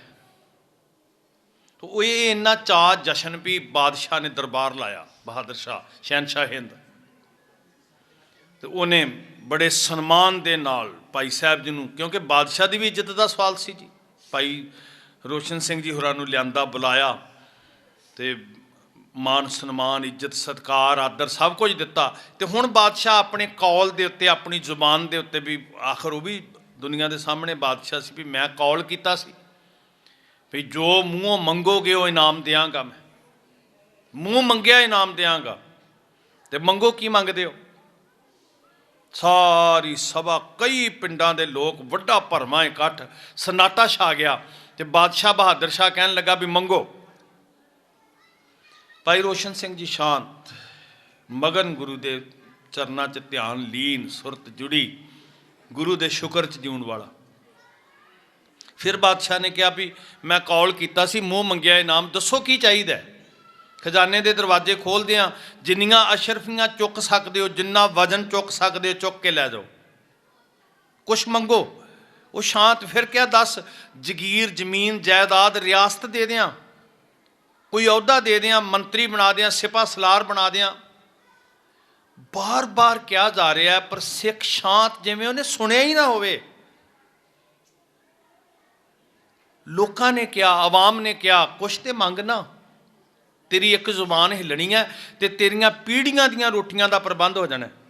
ਇਦਾਂ ਕੀਤਾ ਸੀ ਲੋਕਾਂ ਨੇ ਮੁਗਲ ਰਾਜਿਆਂ ਕੋਲ ਧੀਆਂ ਦੇ ਡੋਲੇ ਦੇ ਕੇ, ਜਿਹੜੇ ਅੱਜ ਵੀ ਵੱਡੇ ਵੱਡੇ ਜ਼ਮੀਨਾਂ ਜਾਇਦਾਦਾਂ ਦੇ ਮਾਲਕ ਬਣੇ ਨਾ, ਬੜੇ ਅਣਖਾਂ ਵਾਲੇ ਅਖਵਾਉਂਦੇ ਸੀ, ਉਹਨਾਂ ਰਿਆਸਤਾਂ ਲਈਆਂ ਜੀ ਧੀਆਂ ਦੇ ਡੋਲੇ ਦੇ ਕੇ। ਲੋਕਾਂ ਨੇ ਕਿਹਾ ਮੰਗ ਕੁਝ ਭਾਈ ਰੋਸ਼ਨ ਸਿੰਘ, ਇੱਕ ਵਾਰੀ ਜ਼ੁਬਾਨੋਂ ਕਹਿ, ਤੇਰੀਆਂ ਆਉਣ ਵਾਲੀਆਂ ਕੁੱਲਾਂ ਦੀਆਂ ਰੋਟੀਆਂ ਲੱਗ ਜਾਣਗੀਆਂ। ਲੋਕ ਹੈਰਾਨ ਨੇ। ਤੇ ਜਦੋਂ ਸਾਰਿਆਂ ਨੇ ਜ਼ੋਰ ਪਾਇਆ ਤੇ ਭਾਈ ਸਾਹਿਬ ਨੇ ਕਿਹਾ ਬੜੀ ਬੇਬਸੀ ਨਾਲ, ਮੈਂ ਨਹੀਂ ਮੰਗ ਸਕਦਾ। ਉਹ ਹੈਰਾਨ ਹੋ ਗਏ ਵੀ ਕਿਉਂ ਨਹੀਂ ਮੰਗ ਸਕਦਾ, ਮੌਕਾ ਮਿਲਿਆ ਔਰ ਬਾਦਸ਼ਾਹ ਨੇ ਕੌਲ ਕੀਤਾ, ਸਭ ਜ਼ੋਰ ਦੇ ਰਹੇ ਨੇ, ਕੁਛ ਤੇ ਮੰਗ। ਪਰ ਭਾਈ ਸਾਹਿਬ ਜੀ ਨੇ ਬੜੀ ਨਿਮਰਤਾ ਨਾਲ ਜਿਹੜੇ ਬੋਲ ਕਹੇ ਨਾ ਸਾਧ ਸੰਗਤ ਤੋਂ ਸਾਡੀ ਸਮਝ 'ਚ ਆ ਜਾਣ। ਭਾਈ ਰੋਸ਼ਨ ਸਿੰਘ ਕਹਿਣ ਲੱਗੇ, ਭਲਿਓ ਝੋਲੀ ਇੱਕੋ ਹੀ ਹੈ ਜਿਹੜੀ ਕੇਵਲ ਧੰਨ ਗੁਰੂ ਗੋਬਿੰਦ ਸਿੰਘ ਅੱਗੇ ਅੱਡ ਸਕਦਾ, ਦੁਨੀਆ ਦੇ ਬੰਦਿਆਂ ਅੱਗੇ ਨਹੀਂ ਅੱਡ ਸਕਦਾ। ਮਾਨੁਖ ਕੀ ਟੇਕ ਬਿਰਥੀ ਸਭ ਜਾਨ, ਦੇਵਨ ਕੋ ਇੱਕ ਹੈ ਭਗਵਾਨ। ਅੱਜ ਧਰਮ ਦੇ ਭੇਸ ਵਿੱਚ ਕੁਝ ਪਖੰਡੀ ਸਰਕਾਰ ਦੇ ਦਲਾਲ ਬਣ ਕੇ ਵੇਖਿਆ ਨਾ ਕਿੱਦਾਂ ਵਿੱਚ ਵਿਚਰ ਰਹੇ ਸੀ ਪਿਛਲੇ ਦਿਨ। ਇਹ ਤਾਂ ਤੁਸੀਂ ਜਾਗੇ ਹੋ ਤੇ ਤਾਂ ਦਲਾਲੀਆਂ ਨਹੀਂ ਚਲੀਆਂ। ਆਹ ਸੀ ਸਿਦਕ ਵਾਲੇ ਸਿੱਖ। ਉਹ ਹਕੂਮਤਾਂ ਦੇ ਮੰਗਤੇ ਨਹੀਂ ਸੀ, ਉਹ ਬੰਦਿਆਂ ਦੇ ਮੰਗਤੇ ਨਹੀਂ ਸਨ। ਉਹਨਾਂ ਦਾ ਸਿਦਕ ਕਹਿੰਦਾ ਹੈ ਕਿ ਸਭਨਾ ਜੀਆਂ ਕਾ, ਗੱਜ ਕੇ ਕਹੋ ਨਾ ਜੀ, ਪੜ੍ਹਦੇ ਕਿ ਨਹੀਂ? ਸਭਨਾ ਜੀਆਂ ਕਾ ਇੱਕ ਦਾਤਾ, ਸਭਨਾ ਜੀਆਂ ਕਾ ਇੱਕ ਦਾਤਾ, ਸੋ ਮੈਂ। ਫਿਰ ਅਸੀਂ ਕਿੱਥੇ ਜਾਵਾਂਗੇ ਮੰਗਣ? ਲੱਖ ਦਾਤਾ ਬੜੇ ਬਣੇ ਹੋਏ। ਮੈਂ ਇੱਕ ਦਿਨ ਸੋਚ ਰਿਹਾ ਸੀ ਵੀ ਚਲੋ ਜਿੱਥੇ ਕਿਤੇ ਬੰਦਾ ਕੋਈ ਮਰਿਆ ਹੋਏਗਾ ਕਿਸੇ ਦਾ ਨਾਂ, ਜਾਂ ਲੋਕੀ ਕਹਿੰਦੇ ਹੋਣਗੇ ਕਬਰ ਤੇ ਉੱਥੇ ਬਣਦੇ ਨੇ ਜਿੱਥੇ ਕੋਈ ਮਰਿਆ ਦਫਨ ਕੀਤਾ। ਤੁਸੀਂ ਜਿਉਂ ਤੁਰ ਪੋ ਦਿੱਲੀ ਤੋਂ ਅੰਮ੍ਰਿਤਸਰ ਤੱਕ, ਪਤਾ ਨਹੀਂ ਕਿੰਨੇ ਕੁ ਥਾਂ ਤੇ ਮਰਿਆ ਹੋਏਗਾ ਤੇ ਕਿੰਨੇ ਕੁ ਟੋਟੇ ਕਰਕੇ ਦੱਬਿਆ ਹੋਏਗਾ ਜੀ। ਕੁਛ ਤੇ ਸੰਗ ਸ਼ਰਮ ਕਰੀਏ ਸਾਧ ਸੰਗਤ। ਸਾਡੇ ਖੇਤਾਂ 'ਚੋਂ ਮਿੱਟੀ ਲਈ, ਅੱਗ ਤੇ ਸਾੜ ਕੇ ਇੱਟਾਂ ਪਕਾਈਆਂ, ਉਹ ਇੱਟਾਂ ਲਿਆ ਕੇ ਜੜ ਕੇ ਲਾ ਦਿੱਤੀਆਂ, ਅਸੀਂ ਡਰਨ ਲੱਗ ਪਏ, ਹੁਣ ਉਹ ਬਾਬਾ ਬਣ ਗਿਆ। ਹਰ ਇੱਕੋ ਦਾਤਾ ਸੇਵੀਐ, ਹਰ ਇੱਕ ਧਿਆਈਐ, ਹਰ ਇੱਕੋ ਦਾਤਾ ਮੰਗੀਐ, ਮਨ ਚਿੰਦਿਆਂ ਪਾਈਐ। ਤੇ ਪਤਾ ਨਹੀਂ ਮਹਾਰਾਜ ਨੇ ਕਿਉਂ ਲਿਖਿਆ, ਜੇ ਲਿਖਿਆ ਨਾ ਜੀ, ਜਿਹੜੇ ਬਾਣੀ ਪੜ੍ਹਦੇ ਉਹਨਾਂ ਨੂੰ ਪਤਾ ਹੈ ਅੱਗੇ ਕੀ ਲਿਖਿਆ ਜੀ, ਜੇ ਦੂਜੇ ਪਾਸੋਂ ਮੰਗੀ ਹੈ। ਹੁਣ ਪਤਾ ਹੋਣਾ ਨਾ ਵੀ ਕਈ ਐਸੇ ਕੱਚੇ ਪਿੱਲੇ ਹੈਗੇ ਆ ਜਿਨ੍ਹਾਂ ਨੇ ਇੱਥੇ ਵੀ ਮੱਥਾ ਟੇਕਣਾ ਤੇ ਹੋਰ ਵੀ ਕਿਤੇ ਤੁਰ ਪੈਣਾ। ਇਹ ਲਿਖ ਕੇ ਲਾਓ ਜੀ, ਜਿਹੜੇ ਉਹ ਕਬਰਾਂ ਨੂੰ ਰਾਹ ਜਾਂਦੇ ਨਾ, ਉੱਥੇ ਲਿਖ ਕੇ ਲਾਓ ਬਾਣੀ ਦੇ ਸ਼ਬਦ ਵੀ ਮੱਥਾ ਟੇਕਦੇ ਸ੍ਰੀ ਗੁਰੂ ਗ੍ਰੰਥ ਸਾਹਿਬ ਨੂੰ। ਪੁੱਤ ਦਾ ਵਿਆਹ ਹੋਇਆ, ਬੇਬੇ ਚੜ੍ਹਾਈ ਕਰ ਗਈ, ਬਾਪੂ ਦਾ ਚਲਾਣਾ ਹੋ ਗਿਆ, ਧੀ ਦਾ ਸਗਨ ਪਿਆ, ਕੁੜਮ ਕੁੜਮਾਈ ਹੋਈ, ਅਸੀਂ ਗੁਰੂ ਗ੍ਰੰਥ ਸਾਹਿਬ ਨੂੰ ਜੀ ਮੱਥਾ ਟੇਕਿਆ, ਅਖੰਡ ਪਾਠ ਕਰਾਇਆ। ਤੇ ਜਿੱਦਣ ਅੰਦਰ ਭਰਮ ਪੈਦਾ ਹੋਇਆ ਉਦੋਂ ਦੂਜੇ ਕੋਲ ਚਲੇ ਗਏ। ਸਾਨੂੰ ਮਹਾਰਾਜ ਨੇ ਕਿਹਾ ਸੀ, ਲਾਹੇ ਵਡਾਣੀ ਆਸ ਧਰ ਜੀੜੇ ਇੱਕ ਟੇਕ ਤੂੰ। ਹੁਣ ਇਹ ਗੱਲ ਕਿਉਂ ਨਹੀਂ ਸਮਝ ਆ ਰਹੀ ਸਾਧ ਸੰਗਤ ਜੀ? ਗੁਰੂ ਗੋਬਿੰਦ ਸਿੰਘ ਮਹਾਰਾਜ ਜਿਹਨੂੰ ਉਹ ਮੁਸਲਮਾਨ ਦਰਵੇਸ਼ ਕਹਿੰਦਾ ਵੀ ਸਾਰੀ ਦੁਨੀਆ ਨਿਆਂ ਕਰੇ, ਤੇ ਧੰਨ ਗੁਰੂ ਗੋਬਿੰਦ ਸਿੰਘ ਮਹਾਰਾਜ ਤੇਰੇ ਵਰਗਾ ਦੁਨੀਆ ਤੇ ਦੂਜਾ ਕੋਈ ਨਹੀਂ। ਸੰਸਾਰ ਦੌਲਤ ਦੇ ਸਕਦੀ ਹੈ, ਲੁਕਾਈ ਮਨੁੱਖਤਾ ਕਿਸੇ ਕੋਲ ਵੀ ਮੰਗਣ ਜਾਓ, ਕੋਈ ਤੁਹਾਨੂੰ ਕੱਪੜਾ ਦੇ ਸਕਦਾ, ਕੋਈ ਰੋਟੀ ਦੇ ਸਕਦਾ, ਉਹ ਤੁਹਾਡੇ ਘਰ ਵਸਾਉਣ ਵਾਸਤੇ ਪੁੱਤਰ ਕੁਰਬਾਨ ਕਰ ਰਿਹਾ, ਤੁਹਾਡੀਆਂ ਖੁਸ਼ੀਆਂ ਵਾਸਤੇ ਘਰ ਉਜਾੜ ਰਿਹਾ। ਤੇ ਜੇ ਫੇਰ ਛੱਡ ਕੇ, ਇੱਕ ਦਾਤੇ ਨੂੰ ਛੱਡ ਕੇ ਦੂਜੇ ਪਾਸੋਂ ਮੰਗੀਏ ਤਾਂ ਲਾਜ ਮਰਾਈਏ ਉਸ ਬੰਦੇ ਨੂੰ, ਤੇ ਸ਼ਰਮ 'ਚ ਡੁੱਬ ਕੇ ਮਰ ਜਾਣਾ ਚਾਹੀਦਾ ਵੀ ਜਿਹੜਾ ਸਵੇਰੇ ਇੱਥੇ ਮੱਥਾ ਟੇਕ ਰਿਹਾ ਸ਼ਾਮ ਨੂੰ ਕਿਸੇ ਹੋਰ ਪਾਸੇ। ਪਰ ਕਈ ਵਾਰੀ ਤਾਂ ਅਸੀਂ ਪ੍ਰਧਾਨ ਦੋਨੋਂ ਥਾਵਾਂ ਦਾ ਇੱਕੋ ਹੀ ਹੁੰਦਾ, ਗੁਰਦੁਆਰੇ ਦਾ ਵੀ ਇਹੀ ਹੈ ਤੇ ਮੜੀ ਦਾ ਵੀ ਉਹੀ ਹੈ। ਪ੍ਰਧਾਨਗੀ ਜੇ ਲੈਣੀ ਹੈ, ਮਹਾਰਾਜ ਮੱਤ ਦੇਣ ਸਾਨੂੰ ਸਾਧ ਸੰਗਤ। ਜੇ ਸਿਦਕ ਨਹੀਂ ਹੈ ਤੇ ਅਜੇ ਸਿੱਖ ਨਹੀਂ ਬਣੇ, ਅਜੇ ਸਮਝ ਲਓ ਜੜ ਨਹੀਂ ਲੱਗੀ। ਜੜ ਤੋਂ ਬਿਨਾਂ ਟਾਹਣੀ ਨਹੀਂ ਕੱਢ ਦਿੰਦੇ, ਕਈ ਵਾਰੀ ਇੱਦਾਂ ਹੀ ਉਹਨੇ ਸੁੱਕ ਜਾਣਾ। ਬੜੀਆਂ ਡਾਲੀਆਂ ਗੱਡੀਆਂ ਸੁੱਕ ਜਾਂਦੀਆਂ ਜੇ ਜੜ ਨਾ, ਜੜ ਨੂੰ ਹਵਾ ਲੱਗ ਜਾਏ ਤੇ ਸੁੱਕ ਜਾਂਦਾ ਕਈ ਵਾਰੀ ਬੂਟਾ। ਇਹ ਜੜ ਨੂੰ ਸਾਂਭ ਕੇ ਰੱਖੋ, ਤੇ ਜੜ ਹੈ ਸਿਦਕ। ਸਿਦਕ ਆਉਂਦਾ ਗੁਰਬਾਣੀ ਨਾਲ ਜੁੜਿਆ। ਤੁਸੀਂ ਸ਼ਹੀਦੀ ਪੁਰਬ ਮਨਾ ਰਹੇ ਹੋ, ਮੈਨੂੰ ਪਤਾ, ਮੇਰਾ ਮਨਸਾ ਵੀ ਸੀ, ਪਰ ਗੁਰੂ ਦੀ ਰਜ਼ਾ ਜੋ ਬੁਲਾਉਣਾ ਚਾਹੁੰਦੇ ਆ, ਮੈਂ ਆਪਣੀ ਮਰਜ਼ੀ ਨਾਲ ਨਹੀਂ ਬੋਲਦਾ, ਨਾ ਮੈਂ ਸੋਚਿਆ ਸੀ ਵੀ ਮੈਂ ਕੀ ਬੋਲਣਾ। ਪਰ ਮੇਰੀ ਹੱਥ ਬੰਨ੍ਹ ਕੇ ਬੇਨਤੀ ਹੈ ਗੁਰਮੁਖੋ, ਪਹਿਲਾਂ ਸਿੱਖ ਬਣ ਜਾਈਏ। ਅਰਦਾਸ ਕਰੀਏ, ਦਾਤਾ ਜੀ ਸਾਨੂੰ ਸਿੱਖ ਬਣਾਓ। ਸਾਡੀਆਂ ਜੜ੍ਹਾਂ ਗੁਰੂ ਨਾਨਕ। ਇੱਕ ਗੱਲ ਬਾਬਾ ਅਤਰ ਸਿੰਘ ਜੀ ਮਸਤੂਆਣੇ ਵਾਲੇ ਕਹਿੰਦੇ ਹੁੰਦੇ ਸੀ, ਉਹਨਾਂ ਦੀ ਜ਼ਿੰਦਗੀ 'ਚ ਮੈਂ ਬੜੀ ਵਾਰੀ ਇਸ ਪੜ੍ਹੀ ਬਾਤ। ਉਹ ਅਕਸਰ ਕਹਿੰਦੇ ਹੁੰਦੇ ਸੀ ਵੀ ਜਦੋਂ ਕਿਸੇ ਗੈਰ ਸਿੱਖ ਦੇ ਬੱਚੇ ਨੇ ਕੇਸ ਰੱਖ ਲਏ, ਗੁਰੂ ਦਾ ਸਰੂਪ ਸਾਂਭ ਲਿਆ। ਅੱਜ ਬਹੁਤ ਨੇ ਐਸੇ ਜੀ ਜਿਨ੍ਹਾਂ ਨੇ ਤੁਹਾਡਾ ਪ੍ਰੈਕਟੀਕਲ ਵੇਖਿਆ ਨਾ ਜੀ, ਭੁੱਖਿਆਂ ਨੂੰ ਰੋਟੀ ਖਵਾਉਂਦੇ ਸਿੱਖ। ਕੋਵਿਡ-19 ਆਇਆ ਤੇ ਲੋਕਾਂ ਨੂੰ ਪਤਾ ਲੱਗਿਆ ਵੀ ਜੇ ਦੁਨੀਆ 'ਚ ਰੋਟੀ ਖਵਾ ਸਕਦਾ ਤੇ ਗੁਰੂ ਨਾਨਕ ਦਾ ਸਿੱਖ। ਬੜੀ ਦੁਨੀਆ ਪ੍ਰਭਾਵਿਤ ਹੋਈ। ਜਿੱਦਣ ਹੱਕ ਸੱਚ ਦੀ ਲੜਾਈ ਲੜਦੇ ਆ, ਦੁਨੀਆ ਤੁਹਾਡੀ ਸਿਫਤ ਕਰ ਰਹੀ ਹੈ। ਤੇ ਬਾਬਾ ਅਤਰ ਸਿੰਘ ਜੀ ਕਹਿੰਦੇ ਹੁੰਦੇ ਸੀ ਵੀ ਭਾਈ ਜੇ ਕੋਈ ਇੱਦਾਂ ਟੁੱਟਿਆ ਹੋਇਆ, ਜੇ ਗੁਰੂ ਨਾਨਕ ਦੇ ਘਰ ਦੇ ਨਾਲ ਸਿੱਖੀ ਸਰੂਪ ਲੈ ਕੇ ਆ ਗਿਆ, ਅੰਦਰ ਚਾਹ ਪੈਦਾ ਹੋ ਗਿਆ, ਤੇ ਸਮਝ ਲਓ ਉਹਦੀਆਂ ਜੜ੍ਹਾਂ ਗੁਰੂ ਨਾਨਕ ਦੇ ਘਰ ਲੱਗ ਗਈਆਂ। ਤੇ ਉਹ ਨਾਲ ਇੱਕ ਗੱਲ ਹੋਰ ਕਹਿੰਦੇ ਹੁੰਦੇ ਸੀ ਵੀ ਜੇ ਕੋਈ ਸਿੱਖ ਹੋ ਕੇ ਕੇਸਾਂ ਦੀ ਬੇਅਦਬੀ ਕਰਾ ਕੇ ਆ ਗਿਆ ਤੇ ਸਮਝ ਲਓ ਉਹਦੀਆਂ ਜੜ੍ਹਾਂ ਗੁਰੂ ਨਾਨਕ ਦੇ ਘਰੋਂ ਪੁੱਟੀਆਂ ਗਈਆਂ। ਇਹ ਹੁਣ ਅਸੀਂ ਵੇਖੀਏ ਸਾਧ ਸੰਗਤ, ਅਸੀਂ ਜੜ੍ਹਾਂ ਲਾਉਣੀਆਂ ਕਿ ਪੁੱਟਣੀਆਂ। ਮੇਰੀ ਬੇਨਤੀ, ਮੈਂ ਕੌਮ ਤੁਹਾਡਾ ਦਿੱਤਾ ਖਾਂਦਾ ਤੇ ਮੇਰਾ ਫਰਜ਼ ਬਣਦਾ ਪਹਿਰੇਦਾਰੀ ਕਰਨਾ। ਜਾਗਦੇ ਰਹੋ ਕਹਿਣਾ ਮੇਰਾ ਫਰਜ਼ ਬਣਦਾ। ਤੇ ਇਹ ਮੈਨੂੰ ਆਸ ਹੈ ਵੀ ਚੜ੍ਹਦੀ ਕਲਾ ਦੇ ਵਿੱਚ ਤੁਸੀਂ ਸਾਰੇ ਮੇਰੇ ਤੋਂ ਵੱਧ ਕਮਾਈ ਵਾਲੇ ਹੋ, ਪ੍ਰੇਮ ਵਾਲੇ ਹੋ, ਸ਼ਰਧਾ ਵਾਲੇ ਹੋ। ਪਰ ਜੇ ਕਿਤੇ ਕੋਈ ਕਮੀ ਆਲੇ ਦੁਆਲੇ ਕਿਤੇ ਨਜ਼ਰ ਆਉਂਦੀ ਹੈ ਤੇ ਬੜੇ ਪਿਆਰ ਨਾਲ ਇੱਕ ਪਿਰਤ ਪਾਓ ਜੀ ਗੁਰਸਿੱਖੋ। ਮੈਂ ਤੁਹਾਨੂੰ ਬੇਨਤੀ ਕਰਦਾ, ਗੁਰੂ ਘਰ ਦੇ ਦਾਨੇ ਤੁਸੀਂ ਸਿਆਣੇ ਬੈਠੇ ਹੋ, ਨਿਮਰਤਾ ਨਾਲ ਗਲ ਪੱਲਾ ਪਾ ਕੇ ਨਾ, ਜੇ ਘਰ ਘਰ ਵੀ ਜਾਣਾ ਪੈਂਦਾ ਤੇ ਜਾ ਕੇ ਕਹੋ, ਕਿਉਂਕਿ ਗੁਰੂ ਗੋਬਿੰਦ ਸਿੰਘ ਦਾ ਪਰਿਵਾਰ ਹੈ। ਇਹ ਗੁਰੂ ਗੋਬਿੰਦ ਸਿੰਘ ਜੀ ਦੀ ਫੁਲਵਾੜੀ ਹੈ ਤੇ ਫੁਲਵਾੜੀ ਖਿੜੀ ਰਵੇ।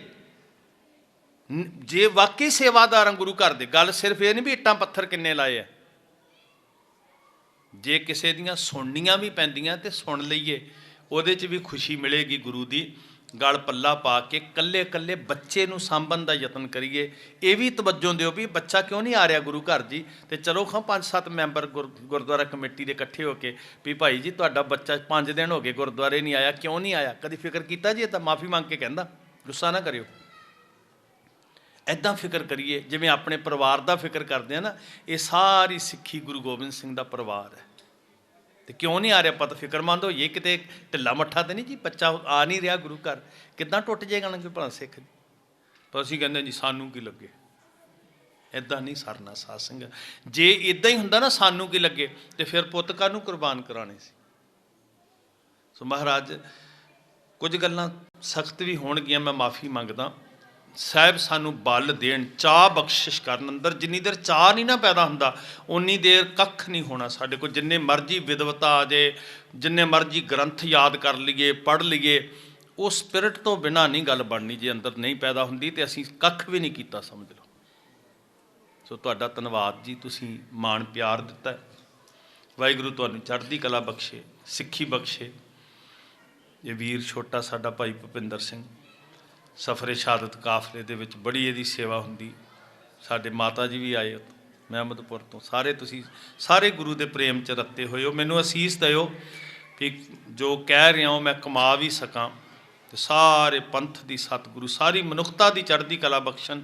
ਇੱਕ ਅਰਦਾਸ ਜ਼ਰੂਰ ਕਰਿਓ ਸਵੇਰੇ ਸ਼ਾਮ ਜਦੋਂ ਵੀ ਸਮਾਂ, ਮਨ ਜੋੜ ਕੇ, ਜਿਹੜੇ ਹੱਕਾਂ ਲਈ, ਸੱਚ ਵਾਸਤੇ, ਹੱਠ ਵਾਲੀ ਹੰਕਾਰੀ ਸਰਕਾਰ ਨਾਲ ਟੱਕਰ ਲੈ ਕੇ ਦਿੱਲੀ ਦੀਆਂ ਸੜਕਾਂ 'ਤੇ ਬੈਠੇ ਨਾ, ਉਹਨਾਂ ਦੀ ਸਿਹਤਯਾਬੀ ਵਾਸਤੇ, ਉਹਨਾਂ ਦੀ ਫਤਿਹਯਾਬੀ ਵਾਸਤੇ ਜ਼ਰੂਰ ਅਰਦਾਸ ਬੇਨਤੀ ਕਰਿਓ। ਤੇ ਜਿਹੜੇ ਬਾਹਰ ਵੀ ਵਿਦੇਸ਼ਾਂ ਵਾਲੇ ਸਿੱਖ ਨੇ ਨਾ, ਮੇਰੀ ਬੇਨਤੀ ਉਹਨਾਂ ਨੂੰ, ਤੁਸੀਂ ਵੀ ਫੋਨ ਕਰੋ ਜਰਾ ਘਰਾਂ 'ਚ, ਇੱਥੇ ਪੰਜਾਬ 'ਚ ਰਿਸ਼ਤੇਦਾਰਾਂ ਨੂੰ ਵੀ ਭਾਈ ਦੁੱਖ ਦੀ ਘੜੀ ਜਾ ਕੇ ਬੈਠੋ ਚੌਂਕੜੇ ਮਾਰ ਕੇ। ਲੋਕੀ ਦੁੱਖ ਬਣ ਜੇ ਨਾ ਤੇ ਫਿਰ ਸਾਰਾ ਪਿੰਡ ਇਕੱਠਾ ਹੋ ਜਾਂਦਾ। ਤੇ ਜਿਹੜਾ ਦੁੱਖ ਦੀ ਘੜੀ ਨਹੀਂ ਮਿਲਣ ਵਾਸਤੇ ਆਉਂਦਾ, ਫਿਰ ਸੁੱਖ ਦੇ ਵੇਲੇ ਕੀ ਲੈਣਾ ਉਹਦੇ ਤੋਂ ਅਸੀਂ। ਸੋ ਸਭ ਤੁਸੀਂ ਵੀ ਥੋੜ੍ਹਾ ਪ੍ਰੈਸ਼ਰ ਬਿਲਡ ਕਰੋ ਵੀ ਭਾਈ ਇਹ ਲੜਾਈ ਹੱਕ ਦੀ ਹੈ, ਸੱਚ ਦੀ ਹੈ, ਹੰਕਾਰੀ ਹੱਠੀ ਰਾਜਿਆਂ ਦਾ ਹੰਕਾਰ ਤੋੜਨ ਦੀ ਹੈ, ਮਨੁੱਖਤਾ ਦੇ ਭਲੇ ਦੀ ਹੈ। ਤੋ ਉਦਮਸ਼ੀਲ ਹੋਵੋ। ਵਾਹਿਗੁਰੂ ਤੁਹਾਡੇ ਅੰਗ ਸੰਗ ਸਹਾਈ ਹੋਣ। ਭੁੱਲਾਂ ਬਖਸ਼ਣੀਆਂ ਜੀ। ਵਾਹਿਗੁਰੂ ਜੀ ਕਾ ਖਾਲਸਾ, ਵਾਹਿਗੁਰੂ ਜੀ ਕੀ ਫਤਿਹ। ਬੋਲੇ ਸੋ ਨਿਹਾਲ।